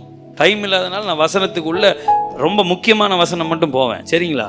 ஏன்னா எனக்கு தெரியும், என் தகப்பனுடைய ரத்தத்தை சுத்திகரித்த இயேசுவின் ரத்தம் அந்த தலைமுறை சாபத்தை அங்கே முடிச்சு போயிடுச்சு. அது கடந்து வந்து என்ன தொடர்றதுக்கு அந்த தலைமுறை சாபத்திற்கு அதிகாரமே கிடையாது. இல்ல தம்பி, நீ விவரம் புரியாம பேசிக்கிட்டு கிடக்கல, கண்டிப்பா அப்பாவுக்கு இருந்தா பையனுக்கு வரும். தேவனை அறிந்தவனுக்கு வார்த்தை எப்படி வரும்? தலைமுறை சாபத்தை என் இயேசுவின் ரத்தம் தடுத்து போட்டுச்சுன்னா அது தடுத்து போட்டுச்சுதான். மூதாதையருடைய பாவம் என் தலை மேல சுமராது, ஏன்னா அது இயேசு எனக்காக சுமந்திருக்கிறார். இந்த கல்வாரி சிலுவையில் அவர் சிந்தின ரத்தம் எனக்காக பரிந்து பேசுகிறது, தடை செய்கிறது. தலைமுறையிலிருந்து ஆசீர்வாதம் மட்டுமே ஒளிய வரணுமே ஒளிய சாபத்தை யாரும் தூக்கிட்டு வர முடியாது. இயேசுவின் ரத்தம் இடையில எனக்கு வேலை செய்திருக்கிறது. அப்புறம் எப்படி ரட்சிப்பு, அப்புறம் எப்படி மீட்பு? வியாதி உங்க மேல வருதா, நீங்க சொல்லணும், இது தேவ மகிமைக்காய் வந்திருக்கிறது, இது நிச்சயம் தேவ மகிமை வெளிப்படும். நான் பயந்துட்டு ஐயோ உயிர் போயிடும் அப்படி எல்லாம் பேச மாட்டேன். ஏன்னா நான் கர்த்தரை அறிந்திருக்கிறேன், அவர் இந்த வியாதியை கூட அவருடைய நாமத்தின் மகிமைக்காய் அனுப்பக்கூடுமே. நான் தேவ ராஜ்யத்திற்குரியவர். நான் ஒரு வசனம் படிச்சேங்க, ரீசெண்டா அதை சொல்லிட்டு இருக்கிறேன். சுயநலம்னா சுயநலம், அந்த மாதிரி ஒரு சுயநலமான வசனத்தை நான் பார்த்ததில்லை. அது பெரிய வசனம் வேற. அதை ஷார்ட் ஃபார்மா சொல்லணும்னா, சகலமும் அவராலே, அவருக்கென்று, அவர் மூலமாய், அவரை கொண்டு உண்டாக்கப்படும். இதுக்கு இதை விட ஒரு சுயநலமான வசனத்தை பார்த்துருக்கீங்களா? அப்போ உங்க வாழ்க்கை யாருக்கென்று, உங்க பிள்ளைகள் யாருக்கென்று, நீங்க சேர்த்தி வச்ச 5 பவுன் நகை யாருக்கென்று? சத்தம் பாஸ்டர் இருந்தா வருது. சகலமும் அவராலே, அவருக்கென்று, அவர் மூலமாய். இது என்ன ஆண்டவரே இப்படி ஒரு வசனம்? அங்க புரிஞ்சுக்கிட்டீங்கன்னு வைங்க, என் வாழ்க்கை கர்த்தருக்கு, என்னுடைய ஜீவியம் கர்த்தருக்கு, என்னுடைய வீடு கர்த்தருக்கு, ராஜ்யத்தின் பிள்ளையா நான் இருக்கிறேன். நேர்ந்து விட்டவங்கன்னு சொல்லுவாங்க பார்த்தீங்களா, அந்த காலத்துல பெண் பிள்ளைங்களை நேர்ந்து விட்டுருவாங்க கோயிலுக்கு, கோயில் மாடு மாதிரி. ஆமா, அவங்க வாழ்க்கை முடிஞ்சிச்சு. அந்த மாதிரி நீங்களும் நானும் ராஜ்யத்திற்காக நேர்ந்து விடப்பட்டவர்கள். உண்மை, கை தட்டுங்க ஆண்டவருக்காக. ஏன்னா நான் ராஜ்யத்தின் பிரதிநிதியா இருக்கிறேன். இந்த உலகத்துல நிக்கிறேன், பிசாசுக்கு எதிராக நிற்கிறேன். நான் போய் நிற்கும் போது பென்னட் கிறிஸ்டோபரா நிக்கிறது இல்ல, அப்போஸ்தல அபிஷேகம் பெற்ற பென்னட் கிறிஸ்டோபரா நிக்கிறேன். ஏன் தெரியுமா? I am appointed by the anointing of the Most High. நான் போகும்போது I represent the kingdom of God. தேவ ராஜ்யத்தின் பிரதிநிதியா நான் வரேன். நான் ஒரு ஹாஸ்பிட்டலுக்குள்ள போனா கூட நான் தேவனை அறிந்த ராஜ்யத்தின் பிரதிநிதியா வருகிறேன். இடுப்பு வலிங்க அப்படி நான் போறது, இடுப்பு வலிக்குது, ஆனா I am an apostle. கைகள் கட்டப்பட்டிருக்கு, ஆனா நான் அழைக்கப்பட்ட அப்போஸ்தலனா இருக்கிறேன். கைகள் கட்டப்பட்ட அப்போஸ்தலனா இருக்கிறேன். என் அடையாளம் எப்பவுமே மாறாது, வியாதியினால மாறிடாது, என் சூழ்நிலைகளினால என் அடையாளம் மாறாது. நான் இயேசு கிறிஸ்துவுக்குள் நான் எப்படி அழைக்கப்பட்டிருக்கிறேனோ, எங்கே நிறுத்தி வைக்கப்பட்டிருக்கிறேனோ அந்த ஸ்தானத்திலிருந்து செயல்படுகிறவன் நான். அதனால இப்ப ஜெபம் கூட அப்படிதான் பண்றேன். என் மேல இருக்கிற அப்போஸ்தல அபிஷேகத்தை நின்று அந்த ஸ்தானத்திலிருந்து ஜெபிக்கிறேன்ப்பா. அப்படி சொல்லும் போது அதுக்கு ஒரு வெயிட் இருக்குது. ஏன்னா இந்த தேவனை அறிகிற அறிவு வரும்போது நீங்க யாருன்றது ஃபர்ஸ்ட் உங்களுக்கு வெளிப்படும். தேவனை நீங்க அறிய அறிய அறிய அதற்குள்ள கர்த்தர் என்னை வைத்திருக்கிறார் என்ற அறிவு உங்களுக்கு வரும். ஏன்னா கிறிஸ்துவுக்குள் நீங்க இருக்கிறீங்க, அவர் உங்களுக்குள்ள இருக்கிறார். ஒருவன் என்னிலும், இது வேற லெவல் ரிலேஷன்ஷிப்புங்க. நீங்க உலகத்துல தேடிட்டு இருக்கிறீங்க எதோ சாட்டிஸ்ஃபேக்ஷன், இதுக்கு மேல ஒரு திருப்தி, ஒரு சாட்டிஸ்ஃபேக்ஷன். நான் அவரிலும், அவர் யாருங்க? அவர் யாருங்க? பக்கத்து வீட்டு பையங்க நல்ல பைக் ஓட்டிட்டு போவார், அவரா? அவர் யாருங்க? அவர் என்னிலும், நான் அவரிலும், என்னை இப்படி நேசிக்கிறாரு. அவர் யார் தெரியுமாங்க? அவர் சொன்னா அப்படி உண்டாயிரும், அவர் சொல்ல ஆகும், அவர் கட்டளையிட நிற்குமா. இப்படிப்பட்ட ஒரு தெய்வம் என்ன பார்த்து உறவுக்கு அழைக்கிறாருன்னா நான் அவரை விசேஷத்தமானவனா இருக்கு. நீங்க அவரை அறிய அறிய என்ன ஆகணும், உங்களை குறிச்ச வெளிப்பாடு வரும். நீங்க வேதத்துல நீங்க யாரு? நீங்க இயேசு கிறிஸ்துவுக்கு நீங்க யாரு? பிள்ளைகள், மனவாட்டி, சகோதரர்கள், பிதாவுடைய. இப்ப பாருங்க, இவர் அறிகிற அறிவு. இப்ப ஃபர்ஸ்ட் அவரை குறித்து பேசிக்கான ஒரு விஷயத்தை அறிஞ்சிட்டு இருக்கிறோம். அவரோட ஃபார்ம் என்ன, அவருடைய தன்மை என்ன, அவர் யாரு? பிதாவுடைய தற்சொரூபமா இருக்கிறார் கிறிஸ்து. இந்த ஆள் என்னை ரொம்ப பாடுபடுத்துறாங்க இந்த ஆபீஸ்ல. யாரு தெரியுமா? யாருக்காக தெரியுமா? இந்த ஓனர் இருக்கிறாரு, எல்லா அதிகாரமும் அவருக்கென்று கொடுக்கப்பட்டிருக்காரு. உங்களை ஒருத்தர் கடினப்படுத்துறாங்கன்னா என்ன அர்த்தம்னா, உங்களை கிறிஸ்துவின் சாயலுக்கு ஒப்பாய் கர்த்தர் உருவாக்குறாருன்னு அர்த்தம். ஒரு பிரச்சனையை நீங்க பிரச்சனையாவே பார்க்க கூடாது. ஆக்சுவலா அதில் கர்த்தருடைய நடத்துதல் என்னன்னு பார்க்கணும். கர்த்தர் அதில் யாரா இருக்கிறார் என்று பார்க்கணும். ஒரு ஊழியக்காரர் சொன்னார், அநேக ஊழியர்கள் ஃபோன் பண்ணி காசு கேட்குறாங்க. பிரதர், நான் ஜெபம் பண்ணி உட்கார்ந்து, ஆண்டவரே ஏன் இந்த ஊழியக்காரங்க ஒவ்வொருத்தருடைய காசு சாப்பிட்றது கூட வழி இல்லைன்னு கேட்குறாங்கப்பா. வனாந்திரம் போல என்னுடைய வாழ்க்கை இருக்குது, ஒரு அப்படியே இந்த வறண்ட நிலம் போல, தண்ணீருக்கு ஏங்கி நிற்கிறது போல நாங்கள் நிற்கிறோம்ப்பா அப்படின்னு எல்லாருக்கும் ஃபோன் பண்ணி கேட்டு எல்லா உதவியும் செய்கிறாங்களாம். ஆனால் ஆண்டவர் இந்த ஊழியக்காரர்கிட்ட சொல்லியிருக்கிறார் சூப்பரான ஒரு ஸ்டேட்மெண்ட்டு, வனாந்தரத்திலும் நான் உங்களை நடத்தவில்லையா? கேள். இப்ப நமக்கு ஒரு வாய்ப்பே இல்லாத ஒரு இடத்துக்கு போயிட்டோம்னா, சோர்ஸே இல்லாத ஒரு சூழ்நிலைக்கு போயிட்டோம்னு வைங்க, வனாந்தரம். அங்கே சோறு பொங்க முடியாது, விதைக்க முடியாது, அறுவடை செய்ய முடியாது. உழைக்கிறதுக்கு நீங்க ரெடி, ஆனா அங்க விதைக்கிறதுக்கு இடம் கிடையாது, நீர் பாய்ச்சுகிறதுக்கு தண்ணி கிடையாது, நீங்க வேலை செஞ்சு பொழைக்கிறதுக்கு கூட அங்க வாய்ப்புகள் கிடையாது. சிலருக்கு கல்யாணம் அப்படி இருக்கும், கல்யாணம் பண்ணி இந்த வீட்டுக்குள்ள போயிட்ட சில பெண்களுக்கு அது வனாந்தரம் போல இருக்கும், ஒண்ணுமே செய்ய முடியாது. கட்டப்பட்டவர்களை போல இருக்கும்போது நம்ம நினைக்கிறோம் என் வாழ்க்கை முடிஞ்சு போச்சு. அதனால தான் அந்த பொண்ணு, திருப்பூர்ல ஒரு பொண்ணு என்ன பண்ணிச்சு, தூக்கு போட்டும் போது திருப்பூர்ல தானேங்க. அதோட ஸ்டேட்மெண்ட் என்ன? எனக்கு இனி வாழ்றதுக்கு வழியே கிடையாது. அவங்க கண்கள் பிரச்சனைகளை பார்த்து அதை பெரிதாக்கி வைத்து வனாந்தரத்தை பார்க்குறாங்க. இதுல வழியே கிடையாது, இதுல போக்கு கிடையாது, இதுல ஜீவன் கிடையாது. அவங்க பார்த்தா தப்பு இல்லைங்க, ஏன்னா அவங்களுக்கு தேவன் யாருன்னு தெரியாது. இன்னைக்கு அநேக ஊழியர்கள் அப்படிதான் இருக்கிறோம், அநேக விசுவாசிகள் அப்படி இருக்கிறோம். எத்தனை வருஷங்க? 20 வருஷம் நான் சர்ச்சுக்கு வரேங்க, ஆனால் என்ன பிரயோஜனம்? கர்த்தரை அறிகிற அறிவில் மிகவும் குறைவுள்ளவர்களாக இருக்கிறோம். நீங்க அநேகருக்கு உதவி செய்ய வேண்டியவர்கள், அநேகருக்கு கர்த்தரை குறித்த வெளிச்சத்தை கொடுக்க வேண்டிய நீங்கள் அதே இருளில் உட்கார்ந்து கொண்டு அழுது கொண்டிருக்கும் போது தேவன் மிகவும் வருத்தப்படுகிறவராக இருக்கிறார். நீங்க என்னது பிரியாணி சாப்பிட வேண்டிய நீங்க இப்ப பால் குடிச்சிட்டு இருக்கிறீங்க. பவுல் சொல்றாரு, நீங்க ஞான பால் குடிக்கலாம், ஆனா திட உணவு சாப்பிட வேண்டிய ஆட்கள் ஆகிய நாம் குழந்தைய போல இருக்கிறோம். ஆண்டவர் கேட்டாராம், வனாந்தரத்திலும் நான் நடத்தவில்லையா கேள். அப்ப நான் ஊழியக்காரங்க நாங்களாம் என்ன பண்றோம்? இந்த மாதிரி பிரச்சனை வரும்போது எங்க போக்கஸ் அப்படியே யார்கிட்ட கேட்கலாம்? நம்ம விசுவாசிகள் என்ன தப்பு பண்ணிடுறோம்? யார்கிட்டயாவது கடன் வாங்கி மாத்தி விட்டுறலாம். அவரை அறிகிற அறிவு கொஞ்சம் கம்மியா இருக்குது. ஆண்டவரோட ஸ்பெஷாலிட்டி என்ன தெரியுங்களா? ஒன்று சொல்லட்டுமா? இல்லாதவைகளை அப்படி யாராவது கர்த்தர் அனுபவிச்சிருக்கீங்களா? கை தூக்குங்க பாருங்க. சூப்பர். இல்லாதத இப்ப அங்க யாரும் இல்ல, வாடா அப்படின்னு நான் கூப்பிட்டேன்னா நீங்க என்ன பார்த்து, தம்பி அங்க யார் இருக்கா, தம்பி இங்க கொஞ்சம் வா அப்படின்னு நான் கூப்பிட்டேன். அங்க இல்ல, ஆனா இருக்கிறத போல அழைக்கிற.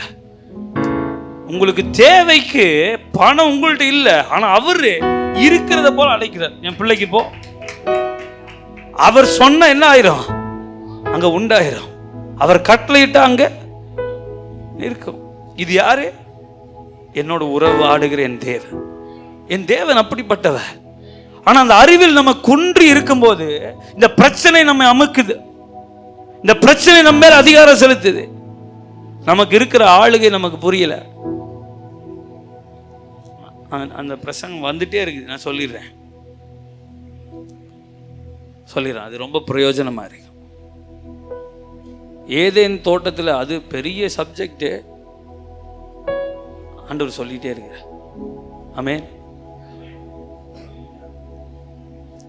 ஏதேன் தோட்டத்தில் அந்த பழத்தை சாப்பிடும்போது, ஏன் அங்கேயே போயிட்டு இருக்கேன்னா, அந்த 1, 2, 3 அதிகாரத்தை நான் அடிக்கடி வாசிப்பேன். அதில் மறை பொருள்கள் ஏகப்பட்டது இருக்கு. ஆதியாகமம் 1, 2, 3ல் அடிக்கடி ஆண்டவர் சொல்லும் போதெல்லாம், படிக்கும் போதெல்லாம் ரகசியங்கள் வெளிப்படுது. இந்த ஏதேன் தோட்டத்தில் ஆதாம் ஏவாளும் பழத்தை சாப்பிடும்போது தேவ மகிமை அவங்கள விட்டு போச்சு, பரிசுத்தம் அவங்கள விட்டு போச்சு, ஏதேன் தோட்டத்தில் இருக்கிற அந்த நன்மை அவங்கள விட்டு போச்சு, தேவ சாயல் அவங்கள விட்டு போச்சு, தேவ ரூபம் அவங்கள விட்டு போச்சு. இன்னொன்னு கூட போச்சு. என்னது? ஆளுகை கூட போயிடுச்சு. என்ன போச்சுங்க? நம்ம ரட்சிக்கப்படும் போது ஆண்டவர் என்ன பண்றாருன்னா, பாவத்தை, ஏதேன் தோட்டத்தில் வந்த பாவத்தை போக்குறாரு, அதனால் வந்த சாபத்தை நீக்கிறார். அப்படிதான் கேட்டுட்டு இருக்கிறோம். ஆனா விசேஷமான ஒன்றை செய்கிறார். இழந்து போன சாயலை கொடுத்து உங்களை ராஜரீக ஆசாரியர்களாய் திருப்பி அமர்த்துகிறார். உங்களை நீங்க ரட்சிக்கப்படும் போது என்ன செய்யறார் தெரியுமா? உங்களை ராஜாக்களும் ஆசாரியர்களும் ஆக்குகிறார். வெளிப்படுத்தின விசேஷம் 1:6 படிங்க. நம்மிடத்தில் அன்பு கூர்ந்து தமது இரத்தத்தினாலே நம்முடைய பாவங்களற நம்மை கழுவி தம்முடைய பிதாவாகிய தேவனுக்கு முன்பாக நம்மை ராஜாக்களும் ஆசாரியர்களும் ஆக்கின அவருக்கு மகிமையும் வல்லமையும் என்றென்றைக்கும் உண்டாயிருப்பதாக. ஆமேன். இப்ப அன்பு கூர்ந்து ரத்தத்தினாலே கழுவிட்டார்னா ரட்சிப்பு வந்துருச்சு. ஆமேன். எத்தனை பேர் ரட்சிக்கப்பட்டிருக்கீங்க? எத்தனை பேர் உங்களுக்கு ராஜான்னு தெரியும்? நீங்களே எத்தனை பேர் ராஜா ராணியா இருக்கிறீங்க? அப்படிங்களா? அப்ப என்ன பண்ணிட்டு இருக்கீங்க? ராஜா ராணியா இருந்தா இப்ப இங்கேயே வந்தீங்க? சும்மா கேட்டாங்க. நம்ம எல்லாம் சேர்ந்தாதான் கர்த்தருடைய ராஜ்யத்தை கட்ட முடியும். இப்போ இங்க பாருங்க, அவர் ரத்தத்தினாலே நம்மை கழுவி. என்ன தம்பி திடீர்னு ராஜா ராணின்ட்ட? இருக்கிற கடன் அடைக்க முடியல, நான் எப்படி ராஜாவாவே? அந்த அறிவில் அற்புதம் இருக்குங்க. பழத்தை தின்னா ஒரு அறிவு வருதுன்றாரு. அப்ப அந்த அறிவுல நித்திய ஜீவனையும் வச்சிருக்கிறாரு. அப்ப இந்த அறிவில் இந்த அற்புதத்தை வச்சிருப்பாரா இல்லையா? ஹல்லேலூயா. தேவனை அறிகிற அறிவில் உங்களுக்கு மீட்பு உண்டு, அற்புதம் உண்டு, சுகம் உண்டு, ஆரோக்கியம் உண்டு, கடன் பிரச்சனைக்கு பதில் உண்டு, உங்க வியாதிக்கு பதில் உண்டு. ஆனா நீங்க அவரை அறிய வேண்டிய பிரகாரமா அறிஞ்சிட்டீங்கன்னா முடிஞ்சிச்சு. இங்க என்ன பண்றாரு? ரத்தத்தினாலே கழுவி ரட்சித்தார்னு சொல்லாம உங்களை ராஜாக்களாக்கினார்னு சொல்லுது வேதம். இப்ப பாருங்க, யாருக்கு ஆளுகை தரார் தெரியுமா? ஆண்டவருடைய நாமத்திற்கு மகிமை உண்டாகும். 2 பிரசங்கத்தையும் கனெக்ட் பண்ணி விட்டுட்டாரு. இப்போ ஆதியாகமம் 1வது அதிகாரம் 22வது வசனத்தை நான் வாசிக்கிறேன். தேவன் அவைகளை ஆசீர்வதித்து, நீங்கள் பலுகி பெருகி சமுத்திர ஜலத்தை நிரப்புங்கள் என்றும் பறவைகள் பூமியில் பெருக கடவுது என்றும் சொன்னார். இங்கே தேவன் ஆசீர்வதிக்கிறார், பழுகச் செய்கிறார், பெருகச் செய்கிறார். நல்ல விஷயமாங்க. ஆமென். எத்தனை பேருக்கு இது வேணும்? ஆசீர்வதிக்கணும், பழுகச் செய்யணும், பெருகச் செய்யணும். சூப்பர் ஆண்டவரே, என் வண்டி ஓடிடும். இது யாருக்கு சொல்றாருன்னா, கடல்ல இருக்கிற மீன்களுக்கு சொல்லுகிறார், பறவைகளுக்கு சொல்லுகிறார், மிருகங்களுக்கு சொல்லுகிறார். இதே விஷயத்தை மனுஷனுக்கு சொல்லும் போது எப்படி சொல்றாரு? 28வது வசனத்தை நான் வாசிக்கிறேன். பின்பு தேவன் அவர்களை நோக்கி, நீங்கள், இங்கேயும் சொல்றாரு பழுகி பெருகி, இங்கேயும் சொல்றாருங்க. எத்தனை பேருக்கு உங்க குடும்பம் ஆசீர்வாதமா இருந்தா பிடிக்கும்? நீங்க கர்த்தர் உங்களை பழுக செய்கிறாருன்னா எத்தனை பேருக்கு பிடிக்கும்? உங்க சம்பளம் 50,000 1.5 லட்சம் போகுது, பெருகுதுன்னு சொன்னா எத்தனை பேருக்கு பிடிக்கும்? பாருங்க, அல்லேலூயான்றாங்க. அது நமக்கு பிடிக்கும். பழுகிறது, பெருகுகிறது, எல்லைகள் விரிவாகிறது ரொம்ப பிடிக்கும். இங்க ஆண்டவர் இன்னொன்னு ஆட் பண்றாரு. கடலின் மச்சங்களுக்கு கொடுக்காததை, விலங்குகளுக்கு கொடுக்காததை, பறவைகளுக்கு கொடுக்காதது இங்க ஒண்ணு ஆட் பண்றாரு. பாருங்க, கீழ்ப்படுத்தி சமுத்திரத்தின் மச்சங்களையும் ஆகாயத்து பறவைகளையும் பூமியின் மேல் நடமாடுகிற சகல ஜீவ ஜந்துக்களையும் ஆண்டுகள் என்று சொல்லி தேவன் அவர்களை. நம்ம ரட்சிப்புனா என்ன நினைக்கிறோம் தெரியுமா? பாவம் போறது அப்படின்னு நினைக்கிறோம். பாவம் போறதோட கூட சேர்ந்து ஆளுகையில கொண்டு வந்து நிறுத்துறாருன்றதை நம்ம மறந்து போயிடும் அநேக நேரம். தேவனை அறிகிற அறிவு என்ன செய்யும்? நீங்க யாருன்றதை உங்களுக்கு கற்றுக் கொடுக்கும். ரட்சிக்கப்பட்ட ஒவ்வொரு மனுஷனும் அவன் ஆளுகை செய்ய கர்த்தராலே சிருஷ்டிக்கப்பட்டவனா இருக்கிறான். ஹல்லேலூயா. நான் உங்களுக்கு சொல்றேன் என்ன. 26வது வசனம் படிங்க யாராவது. பின்பு தேவன் நமது சாயலாகவும் நமது ரூபத்தின்படியையும், இங்க பாருங்க, சாயலும் ரூபமும் தேவனுடையது மனுஷனை உண்டாக்கும் போது. ஏன்னா அவர்கள் சமுத்திரத்தின் மச்சங்களையும் ஆகாயத்து பறவைகளையும் மிருக ஜீவன்களையும் பூமி அனைத்தையும் பூமியின் மேல் ஊறும் சகல பிராணிகளையும் ஆள கடவர்கள். ஹல்லேலூயா. அப்போ விலங்குகளுக்கு இல்லாத கீழ்ப்படுத்துகிற அதிகாரத்தையும் ஆளுகை செய்கிற அதிகாரத்தையும் மனுஷனுக்கு ஏன் கொடுத்தாருன்னா, விலங்குகளுக்கு இல்லாத ஒன்றை மனுஷனுக்கு கர்த்தர் கொடுத்தார். விலங்குகளுக்கு இல்லாத ஒரு சாயல் மனுஷனுக்கு கொடுக்கப்பட்டது. விலங்குகளுக்கும் பறவைகளுக்கும் இல்லாத ஒரு ரூபம் மனுஷனுக்கு தரிப்பிக்கப்பட்டது. அவர்கள் தேவ சாயலாய் தேவ ரூபமாய் இருக்கிறபடினாலே அவர்கள் கீழ்ப்படுத்துகிற அதிகாரமும் ஆளுகை செய்கிற அதிகாரமும் கர்த்தர் கொடுத்திருக்கிறார். நம்ம எங்க தெரியுமா நின்று போயிடுறோம்? ஆசீர்வாதத்தையும் பழுகுதலையும் பெருகுதலையும் நின்று போயிடுறோம். ஆண்டு கொள்ளுதல் அப்படிங்கிற இடத்துக்கு வரணும்னா உங்களுக்கு ஒன்று புரியணும். எனக்கு தேவ சாயல் கொடுக்கப்பட்டிருக்கிறது, எனக்கு தேவ ரூபம் தரிக்கப்பட்டிருக்கிறது. நான் ஏதேன் தோட்டத்தில் இழந்து போன அதே தேவ சாயலும் ரூபமும் நான் ரட்சிக்கப்படும் போது, நான் ஞானஸ்நானம் எடுத்து கரையேறும் போது, கிறிஸ்துவை நான் தரித்துக் கொள்ளும் போது, இதோ பழையவைகள் எல்லாம் ஒழிந்து போயின, எல்லாம் புதிதாயின. நான் புது சிருஷ்டியாய் இருக்கிறேன். நான் கிறிஸ்துவாய் இருக்கிறேன், கிறிஸ்துவின் அடையாளமாய் இருக்கிறேன். ஹல்லேலூயா. ஏதேன்ல இழந்து போன ஒவ்வொன்றையும் உங்க ரட்சிப்புல திருப்பி கொடுக்கிறார்.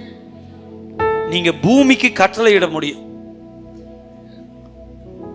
பஞ்ச காலத்துல நீங்க விதைக்க முடியும். ஏன்னா நீங்க தேவ சாயல். இல்லைங்க, பிசினஸ் எல்லாம் ரொம்ப டல்லா இருக்கு சொல்றாங்க. யார் சொன்னா? அவர் சொன்னாரா? நான்ல அவர் சொன்னார்னா கடல்ல குடிச்சிருவேன். ஏன்னா அவர் சொன்னா அங்க ஒரு மீன் இருக்கும், அது கொண்டு வந்து கரை சேர்த்தோம். அப்படி ஒரு விசுவாசம். அவர் சொன்னா அலெக்சாண்டர் தி கிரேட் 33 வயசுல உலகத்தை முக்காவாசி பிடிச்சிட்டார். ஏன் தெரியுமா? சொன்னதை செய்யற சோல்ஜர்ஸ் இருந்தாங்க. ஒரு ராஜா போய் கேட்டதுக்கு, எப்படிங்க இது செய்றீங்கன்னு ஒருத்தனை பார்த்து சொன்னார், டே அந்த மலையிலேருந்து குதிடா. உடனே குதிச்சான், செத்து போயிட்டான். இதனால தான் இவருக்கு புரியலையா? இல்லைங்க, என்ன சொன்னாலும் செய்வாங்க. ராஜ்யத்தில் இப்படிப்பட்ட ஆட்கள் இருந்தால் ஆண்டவருக்கு வேலை எவ்வளோ சுலபமாக இருக்கு. நம்ம உட்காந்துட்டு ஆண்டவரே குதிச்சா காலோடையும் மண்டோடையும், நான் தான் அனுப்புகிறேன், நீ போ, தூதர்கள் உன்னை ஏந்தி கொள்வார்கள். நான் அலெக்சாண்டர் தி கிரேட் இல்லை, I am God the great. நீ போனீன்னா என் கரம் உன்னை சுமக்குமே. நீ ஏன் பயப்படுற?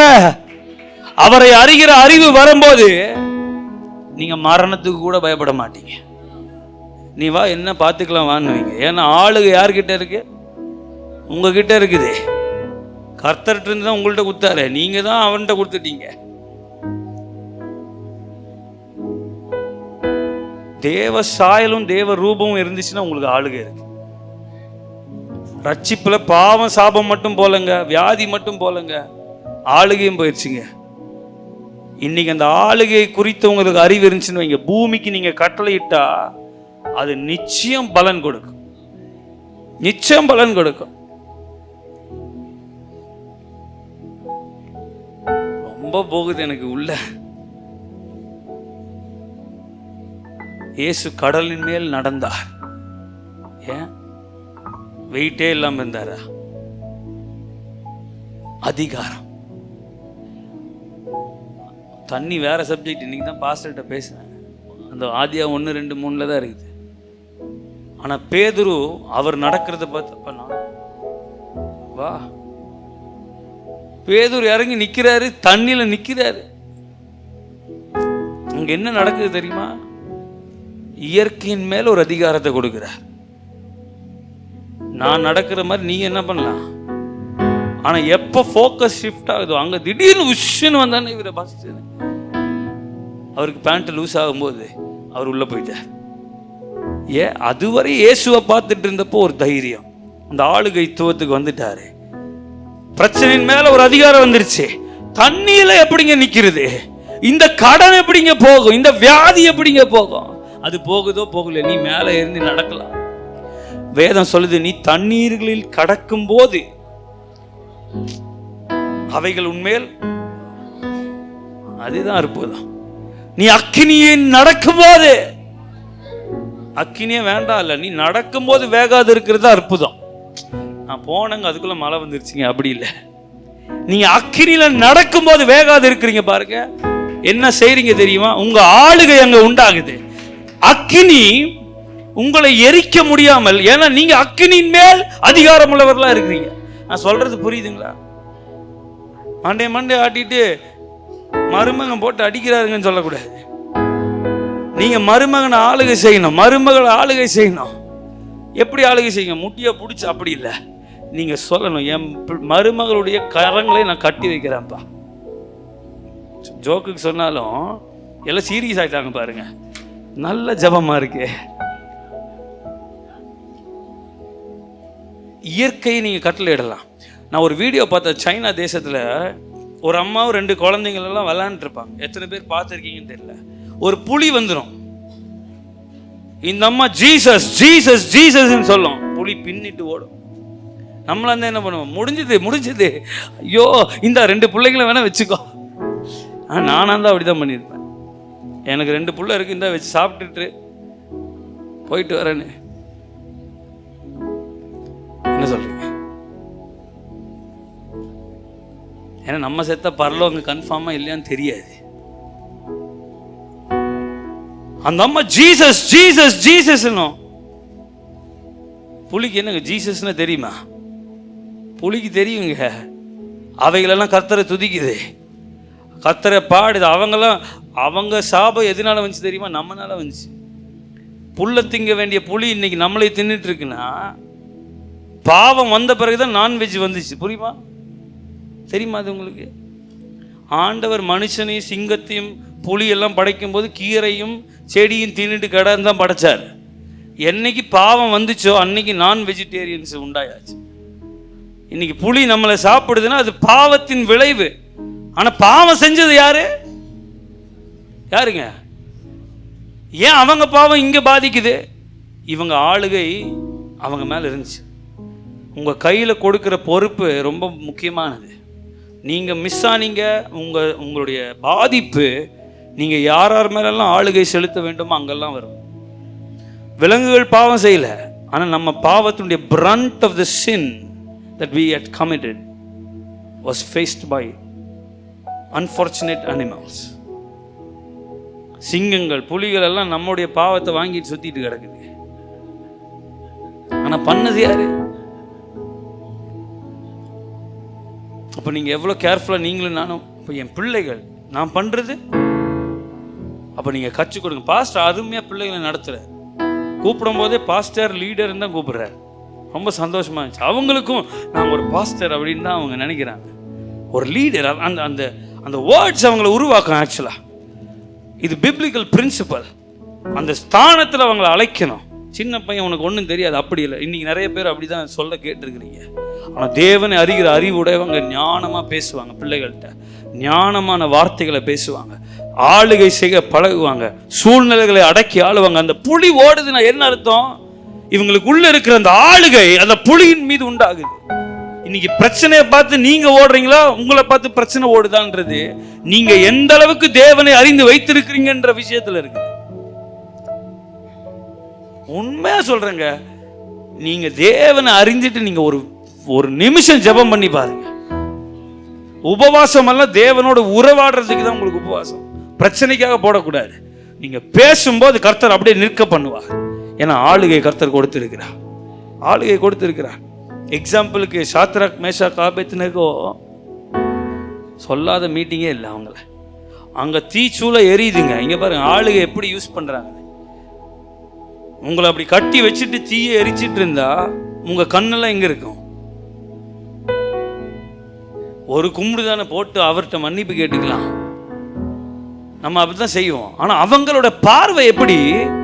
அங்க போகவே இல்லை. அவங்க ஃபோக்கஸ் எங்க இருக்கு தெரியுமா? இவன் நேபுகாத்நேச்சாரே, நான் ஏன் வணங்கலை நான் கேட்குறேன், உன் மக்களால் பதில் சொல்லணும்னு அவசியமே இல்லை. அப்படி சொல்றாங்க. எங்களுக்கெல்லாம் அவசியம் கிடையாது. நாங்கள் ஆராதிக்கிறதே அவங்க இந்த சைடு தான் பார்க்குறாங்க, அந்த சைடு பார்க்கவே இல்லை. இப்போ என்ன ஆகுது? இந்த சூழ்நிலையின் மேலே இவங்க அதிகாரம் செலுத்துறாங்க. இந்த அக்கினி மீது இவங்க ஆளுகை வருது. இவங்களை தூக்கி அக்கினியில எரிஞ்சு சாம்பலாகட்டும்னு போட்டா அக்கினிக்கு அதோட வேலையை மறந்துருச்சு. ஏன்னா இவங்க மேல அதிகாரம் செலுத்துற ஒருத்தங்களை உள்ளதுக்கு போட்டுட்டாங்க. அவங்க மட்டும் வரல, நான்காவது நபரா இன்னொருத்தர் வந்திருக்கிறாரு. ஏன்னா ஆளுகை செய்கிறவனோடு தேவ சாயல் இருக்கிறது. தேவ சாயல் உள்ளவனை நீங்க அக்கினியில போட்டாலும் ஒரு முடி கூட வேகாது.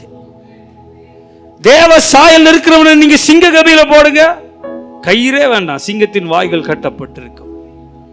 ஏன் தெரியுமா? தேவ சாயல் உங்களுக்கு இருக்குது, தேவ ரூபம் உங்களுக்கு இருக்கு. உங்களை பார்த்தா கிறிஸ்துவ பார்க்குற மாதிரி இருக்கும். சிங்கத்துக்கு தானா வாய் அடைஞ்சிடும். இந்த தீக்கு என்ன பண்றதுன்னு தெரியாது.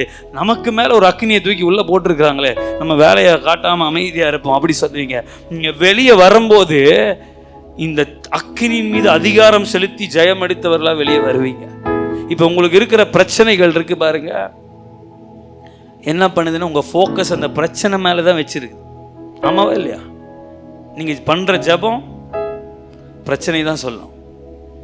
நீங்க எழுதின விண்ணப்பங்கள், இப்ப ஜெப குறிப்புக்கு ஒரு பேப்பர் கொடுத்தாங்க, என்ன எழுதியிருக்கீங்க சொல்லுங்க?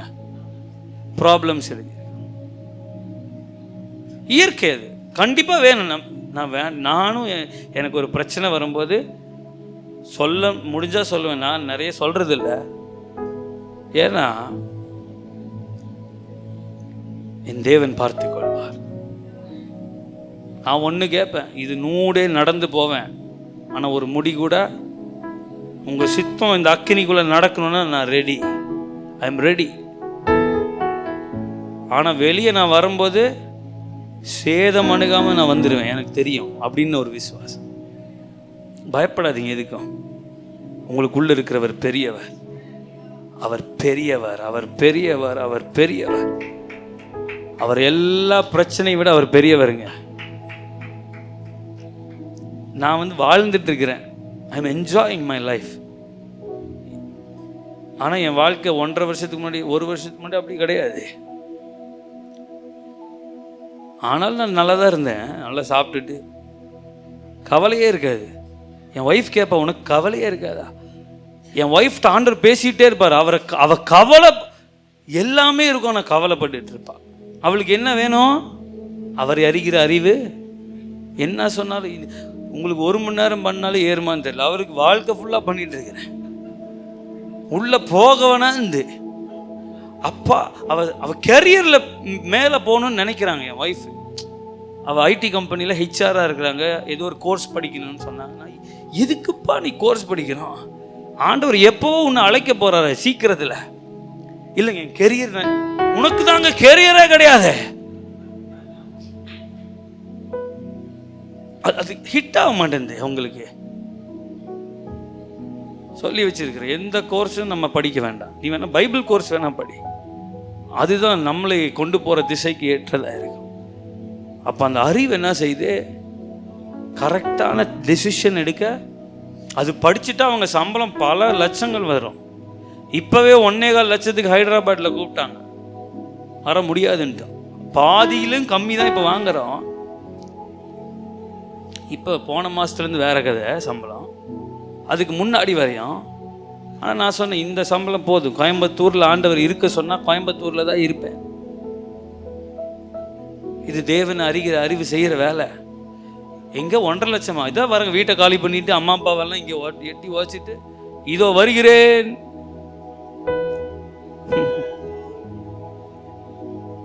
கர்த்தர் என்னை வனாந்தரத்தில் நிற்க பண்ணுனா நான் நிற்பேன். ஏன்னா என்னை நிற்க பண்ணினது கர்த்தராக்கும். மோசே ரைட்டு திரும்பி லெஃப்ட் போ, அங்கே செங்கடல் இருக்குன்னு மோசேக்கு நல்லா தெரியும். கர்த்தர் சொன்னாரு 20 லட்சம் பேரையும் கூட்டிட்டு போயிடுவான் ஆண்டவரே. போயிட்டாப்ல. பைத்தியமா தோணலையா? தோணல. ஏன்னா வழி இல்லாத இடத்திலும் என் தேவன் வழி உண்டு பண்ணுவார். இந்த அறிவு யாருக்கு மட்டும் இருந்துச்சு? மோசேக்கு மட்டும் இருந்துச்சு. அந்த அறிவு உங்களுக்கு இன்னைக்கு கர்த்தர் கொடுக்கிறார். செங்கடல் நின்றுட்டு இருக்கிறீங்களா? அங்கே ஒரு வெட்டாந்திரை காணப்படும். இல்லாததை இருக்கிறத போல கர்த்தர் அழைப்பார். நீங்க கூட அழைக்கலாம். ஆண்டவர் என்ன சொன்னார் தெரியுமா மோசே கிட்ட? மோசே கொஞ்சம் ஒதுங்கி நில்லு, இப்ப நான் வரேன் அப்படிலாம் சொல்ல. உன் கையில் என்ன இருக்குப்பா? ஆடு மேய்க்கிற கோல. இதை தான் அப்ப இருந்து கேட்கிறீர், அதே தான் இருக்குது, கொஞ்சம் அப்படி நீட்டு. ஆண்டவர் எப்படி அதிகாரத்தை உங்களை பிரயோஜனப்படுத்த வைக்கிறார் பாரு. அவர் நீட்டாமே செங்கடலை பிளக்கிறதுக்கு ஆண்டவருக்கு முடியுமா? முடியாதா? ஆனா இந்த 20 லட்சம் பேருக்கும் ஒரு புத்தி வரணும்னு சொல்லி, என்னை அறிந்தவன் கையில் ஆளுகை இருக்கிறது என்பதை காண்பிக்கிறதுக்காக நீ தூக்க அந்த கட்டைய. அந்த குச்சியில தான் இருக்குங்களா லேசர் லைட்? அப்படிலாம் ஒன்றும் இல்லை. அவர் சொன்னார், தூக்க சொன்னார், நீட்ட சொன்னார். நீட்னா செங்கடல் 2ஆ போயிடுச்சு. இது இந்த ஞானத்திற்கு எட்டாது. ஆண்டவர் என்ன சொல்ல வைக்கிறார்னா, செங்கடல் மேல அதிகாரத்தை என் மோசேக்கு நான் கொடுத்திருக்கிறேன். ஹல்லேலூயா. கர்த்தர் உங்களுக்கும் கொடுத்திருக்கிறார் அதிகாரம். ஞானஸ்நானம் எடுக்கும் போதுங்க உங்க சாயலை மாத்திட்டார். ஆதியாகமம் 5:1-3 பட்டு படிங்க, முடிக்கிறேன். ஆதியாகமம் 5 ஆதாமின் வம்ச வரலாறு நல்லா கவனிங்க. தேவன் மனுஷனை சிருஷ்டித்த நாளிலே எப்படி சிருஷ்டித்தார்? பிரதர்ஸ், எப்படி ஆண்டவர் சிருஷ்டித்தாரு? ஆதாம தேவ. இப்ப ஆதாம் 3வது வசனத்துல ஒரு பையனை பெற்றெடுக்கிறார். படிங்க. இப்ப 130 வயசு ஆயிருச்சு. இப்போ ஒரு பையனை பெற்றெடுக்கிறார். அந்த பையனோட சாயல் எப்படி இருக்குன்னா, ஆதாமின் சாயலாகவும் ஆதாமின் ரூபமா இருக்குது. ஆதாம படைச்சப்போ தேவ சாயல தேவ ரூபமா இருந்துச்சு. அதை இழந்து போன ஆதாம் ஒரு பிள்ளைய பெற்றெடுக்கும் போது தன் சாயலாகவும் தன் ரூபமாக.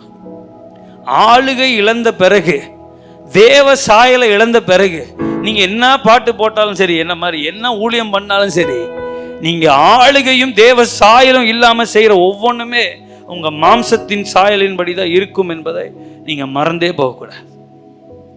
அதனாலதான் சொன்னேன், நம்ம எப்படியோ நம்முடைய காரியங்களை அப்படியே பாதிக்கும், நம்முடைய பிள்ளைகளை அப்படியே பாதிக்கும், நம்முடைய வியாபாரத்தை அப்படியே பாதிக்கும்.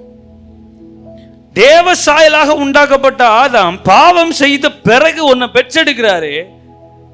வந்தது தேவ சாயல் கிடையாது, தன் சாயல். இது என்ன சாயல்? பாவ சாயல். இதை எப்படி தெரியுமா ஆண்டவர் சூப்பரா தூக்கி எடுக்கிறாரு?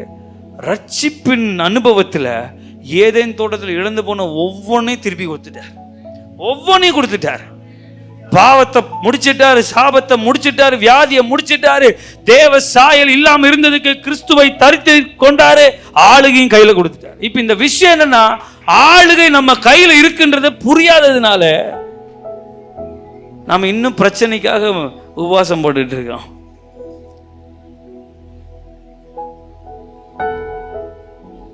அந்த அறிவுல நித்திய ஜீவனை வச்சிருக்கிறாருன்னா உங்களுக்கு அற்புதத்தை வச்சிருப்பாரா இல்லையா?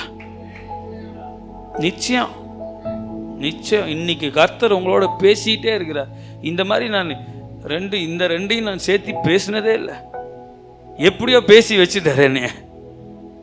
எனக்கே ஆச்சரியமா இருக்குது. நீங்க ஞானஸ்நானம் எடுத்து மேல வரும்போது யாரை தரித்து கொண்டீங்க? இப்ப உங்க அடையாளம் எப்படி ஆயிடுச்சு? ஏதேன் தோட்டத்தில் இருந்தது போல ஆயிடுச்சு. இப்ப அடையாளம் எப்படி ஆயிடுச்சு? எல்லாரும் பாவம் செய்து தேவ மகிமை அற்றவர்கள் ஆனார்கள். நான் ஞானஸ்நானம் எடுத்த போதோ அந்த தேவ மகிமை எனக்கு மீண்டும் தரிப்பிக்கப்பட்டது. இப்ப நான் வெளியே வந்தோடனே அடையாளம் கிறிஸ்து. என்னை பார்க்கும்போது உள்ள இருக்கிற ஆளு வேற மாதிரி தெரிவார், மகிமையா இருப்பார். தெரியுமா உங்களுக்கு? ஆதாம் ஏவாள் மகிமையா இருந்ததுனால நிர்வாணம் தெரியாம இருந்துச்சு. இப்ப மாம்சம் பலம் கொண்டது, உள்ளான மனுஷன்ல ஆண்டவர் வேலை செய்ய ஆரம்பிச்சுட்டார். இப்ப உள்ளான மனுஷன் ஞானஸ்நானம் எடுத்தவங்க ஒவ்வொருவருக்குள்ளும் மகிமை இருக்கு, வெளிச்சம் இருக்கு. உண்மை அதுதான். ஒரு ஊழியக்காரர் கண்களால் தரிசனம் பார்த்திருக்கிறார். ரட்சிக்கப்பட்டவன் வரும்போது உள்ள இருந்து வெளிச்சம் அப்படி பல மைலுக்கு வீசுமா. பாவம் செஞ்சவனுக்கு அந்த வெளிச்சம் குன்றி கம்மியா இருக்குமா. அப்ப பாருங்க, நீங்க தேவனோட சாயல்ல நீங்க திருப்தியாக அந்த வெளிச்சம், ஏதேன் தோட்டத்தில் இழந்து போன மகிமை, தேவ சாயல், தேவ ரூபம் எல்லாம் வந்துச்சுன்னா ஆளுகை வந்துடும். சிங்கத்திற்கு கூட நீங்க கட்டளையிடணும். ஆக்சுவல் சிங்கத்துக்கு கருப்பாம்பூச்சி வந்தாலே பாஞ்சிரும். நான் அடிக்கடி சொல்லுவேன், கருப்பாம்பூச்சிக்கு கூட பயப்படு, ஆனா பிசாசுக்கு எதிர்த்து நில்லுங்க. இப்ப பேய் ஓட்ட கூப்பிட்டா ஊழியக்காரங்க கூட வரதில்லை. வாங்க யாருக்கோ பேய் பிடிச்சிச்சு ஓட்டிட்டு வரலாம், அது நீங்க போங்க பாஸ்டர். சிங்கத்திற்கு எதிர்த்து நிற்கிறவர்களா பூமியை அனைத்தையும் ஆண்டு கொள்ள பைபிள் சொல்லுது. என்னதுங்க? பூமி ஆண்டுக. எத்தனை பேருங்க ஆளுகை செய்யறோம்? நீங்க நல்லா புரிஞ்சுக்கோங்க, உங்க வாழ்க்கையை நீங்க ஆளுகை செய்ய முடியும். தேவனுடைய சாயல் இருந்துட்டு ஜீவனின் அதிகாரத்தை நீங்க யூஸ் பண்ணி பேசி பாருங்க, ஜெபிச்சு பாருங்க, கர்த்தருடைய கிரியை நீங்க உங்க வாழ்க்கையில பாப்பீங்க. ஹல்லேலூயா. இன்னைக்கு நீங்க தெபோரால போல எழும்ப போறீங்க. பயந்துட்டல்ல, நான் எழும்பும் வரை தேசம் பாழாயிருக்குமே. நான் எழும்புகிறேன் கர்த்தருடைய வார்த்தையில, கர்த்தருடைய வெளிச்சத்துல, தேவனுடைய சாயல்ல, தேவனுடைய ரூபத்துல, ராஜாக்களும் ஆசாரியர்களும் ஆக்கின அந்த இயேசு கிறிஸ்துவின் மகிமையை வெளிப்படுத்துகிற கிறிஸ்தவனாய் நான் எழும்புகிறேன். ஹல்லேலூயா. நீங்க எழும்புங்க, கண்களை மூடி நம்ம ஜெபிப்போம். கடைசியா ஷாடா, இந்த மகிமையை நீங்க பெற்றுக்கொள்ளணும்னு நான் விரும்புறேன். எதுக்கும் பயப்படாதீங்கம்மா, வா பார்த்துக்கலான்னு சொல்லணும். ஆமா, எந்த வியாதியும் சரி, எந்த பிரச்சனையும் சரி, எதுக்கும் பதில் இருக்குது. தேவ சாயல் இருக்கு, தேவ ரூபத்தில் இருக்கு, கர்த்தருடைய வார்த்தையில் இருக்கு. நீங்க தேவனை அறிகிற அறிவினாலே ஜெபம் ஒன்று ஏறெடுக்கும் போது அந்த அறிவின் பிரசித்தம் உண்டாகும். தேவனை அறிகிற அறிவு அப்படியே உங்களுக்கு வேலை செய்யும். அவர் பார்த்துக்குவாரியா, இதெல்லாம் ஒரு மகிமைக்குதாயா. இந்த கடலை கடக்க முடியுமா நான் யோசிக்கும் போது அங்கே வெட்டாந்தரை உண்டு பண்ணுகிற தேவனையா. பயப்படாதீங்க, செங்கடலை பார்த்து பயப்படாதீங்க. அவர் உங்கள் கையில ஆளுகை கொடுத்திருக்கிறார். உங்ககிட்ட வெறும் கோல் தான் இருக்குது, ஆனா எப்படி இதை நான் செய்து முடிப்பேன்? கர்த்தருடைய வார்த்தை வரும்போது அது சாத்தியமாகும். கர்த்தர் இன்றைக்கு உங்களோட பேசி இருக்கிறார். நீங்க மனம் விட்டு ஆண்டவர்கிட்ட பேசுங்க. ஆண்டவரே, என்னை ராஜாவாக்கினதற்காக நன்றி, என்னை ராஜரீக ஆசாரியன் ஆக்கினதற்காக நன்றி, உங்க ரத்தம் என்னை கழுவி பரிசுத்தம் பண்ணி என்னை ஆளுகையில நிறுத்தினதற்காக நன்றி. நீங்க தேவனை அறிகிற அறிவு உங்களுக்கு பெருக பெருக உங்களை குறித்த அறிவு உங்களுக்கு பெருகும். அப்போ பிரச்சனைகள் உங்களை பார்த்து பயப்படும், பிசாசு உங்களை பார்த்து பயப்படுவான். தம்பி தங்கச்சி, இனி நான் என்ன செய்ய போறேன், என் வாழ்க்கை என்ன செய்ய போற, நீ கேட்டுட்டே இருக்கிறீங்க. ஆண்டவர் உங்களோட பேசுறாரு. உன் நாவின் அதிகாரத்தில் இருக்கிற ஜீவனை நீ பிரயோஜனப்படுத்து. உன் மேல் நான் போட்டிருக்கிற என்னுடைய அடையாளத்தை நீ பிரயோஜனப்படுத்து. நீ கண்ணீர்களை கடக்கும் போதும் அவைகள் உன்மேல் புரளுவதில்லையே. நீ அக்கினியில் நடக்கும் போதும் அவைகள் உன் பேரில் பற்றாதே. நீ அறியவில்லையா? நீ அதை அறியவில்லையா? நீ அதை அறியவில்லையா என்று பரிசுத்த ஆவியானவர் கேட்கிறார். ஏன் அதை அறியவில்லை? அக்கினியின் மேலும் அதிகாரம் உடையவர் நான் உனக்கு உள்ளே வாசமாய் இருக்கிறேனே.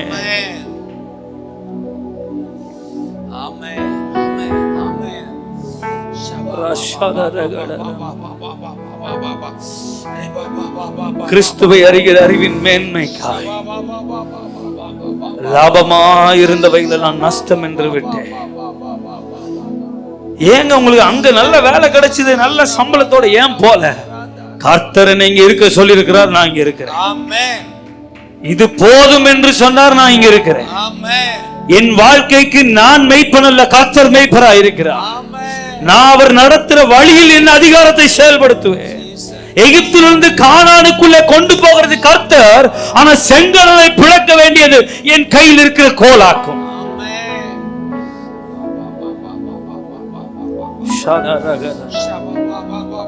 அவர் பார்த்துக் கொள்வார். நீங்கள் ராஜரீக ஆசாரியர்களா இருக்கிறீங்க. ஆசாரியனுக்குரிய அழகு என்ன? நீங்க தேவ சமூகத்துக்கு எப்ப வேணா போலாம் வரலாம். நீங்க ராஜரீக ஆசாரியர்களா இருக்கிறீங்கன்னா என்ன அர்த்தம்? ரெண்டையும் கர்த்தர் உங்க கையில கொடுக்கிறார். நீங்க ஆளுகையும் செய்வீங்க, அவரை ஆராதனையும் செய்வீங்க. பழைய ஏற்பாட்டுல ஆராதனை செய்யறதுக்கு ஒருத்தனும் ஆளுகை செய்யறதுக்கு ஒருத்தனும் இருந்தா, ஆனா இந்த புதிய ஏற்பாட்டுல ராஜரீக ஆசாரியனா. நீங்க ஆளுகை செய்யலாம், ஆராதனையும் செய்யலாம். போவீங்க சிங்காசனத்திலிருந்து உங்க ஆளுகை நீங்க செய்வீங்க. உங்களுக்கு முன்பதாக கடல் கீழ்ப்படையும், உங்களுக்கு முன்பதாக சிங்கங்கள் கீழ்ப்படையும், உங்களுக்கு முன்பதாக சூழ்நிலைகள் கீழ்ப்படையும், சிறைச்சாலை கீழ்ப்படையும், சிங்கங்கள் கீழ்ப்படையும். அதனுடைய வாய் அது கட்டப்படும். நீங்க இருக்கிறதுனாலே சிங்கத்தின் வாய்கள் கட்டப்படும். தானியேலை வெளியே எடுத்துட்டு இன்னொரு குரூப்பை உள்ள போட்டாங்க. அவங்க கீழே விழுறதுக்கு முன்னாடியே பீறி போட்டுச்சு. இந்த பீறி போட்ட சிங்கம் தானியேலை பார்த்து ஏன் வாய் கட்டப்பட்டு கிடந்தது? தானியேல் ஆளுகை செய்கிறவராய் இருக்கிறார்.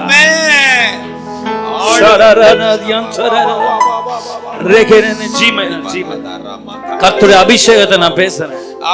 கர்த்தருடைய அபிஷேகத்தை நான் பேசுறேன். சகல சத்தியத்திற்குள்ளும் உங்களை நடத்துகிற சத்திய ஆவியானுடைய விசேஷித்த அபிஷேகத்தை பேசுறேன். நீங்க யார் என்பதை உணர்ந்து கர்த்தருக்கு ஒரு சேனாதிபதியாய், ராஜரீக ஆசாரியனாய் நீங்க எழும்ப வேண்டும் என்று ஆண்டவர் பேசுகிறார். நான் போதுமானவர் என்பதை நீ ஏன் அறிய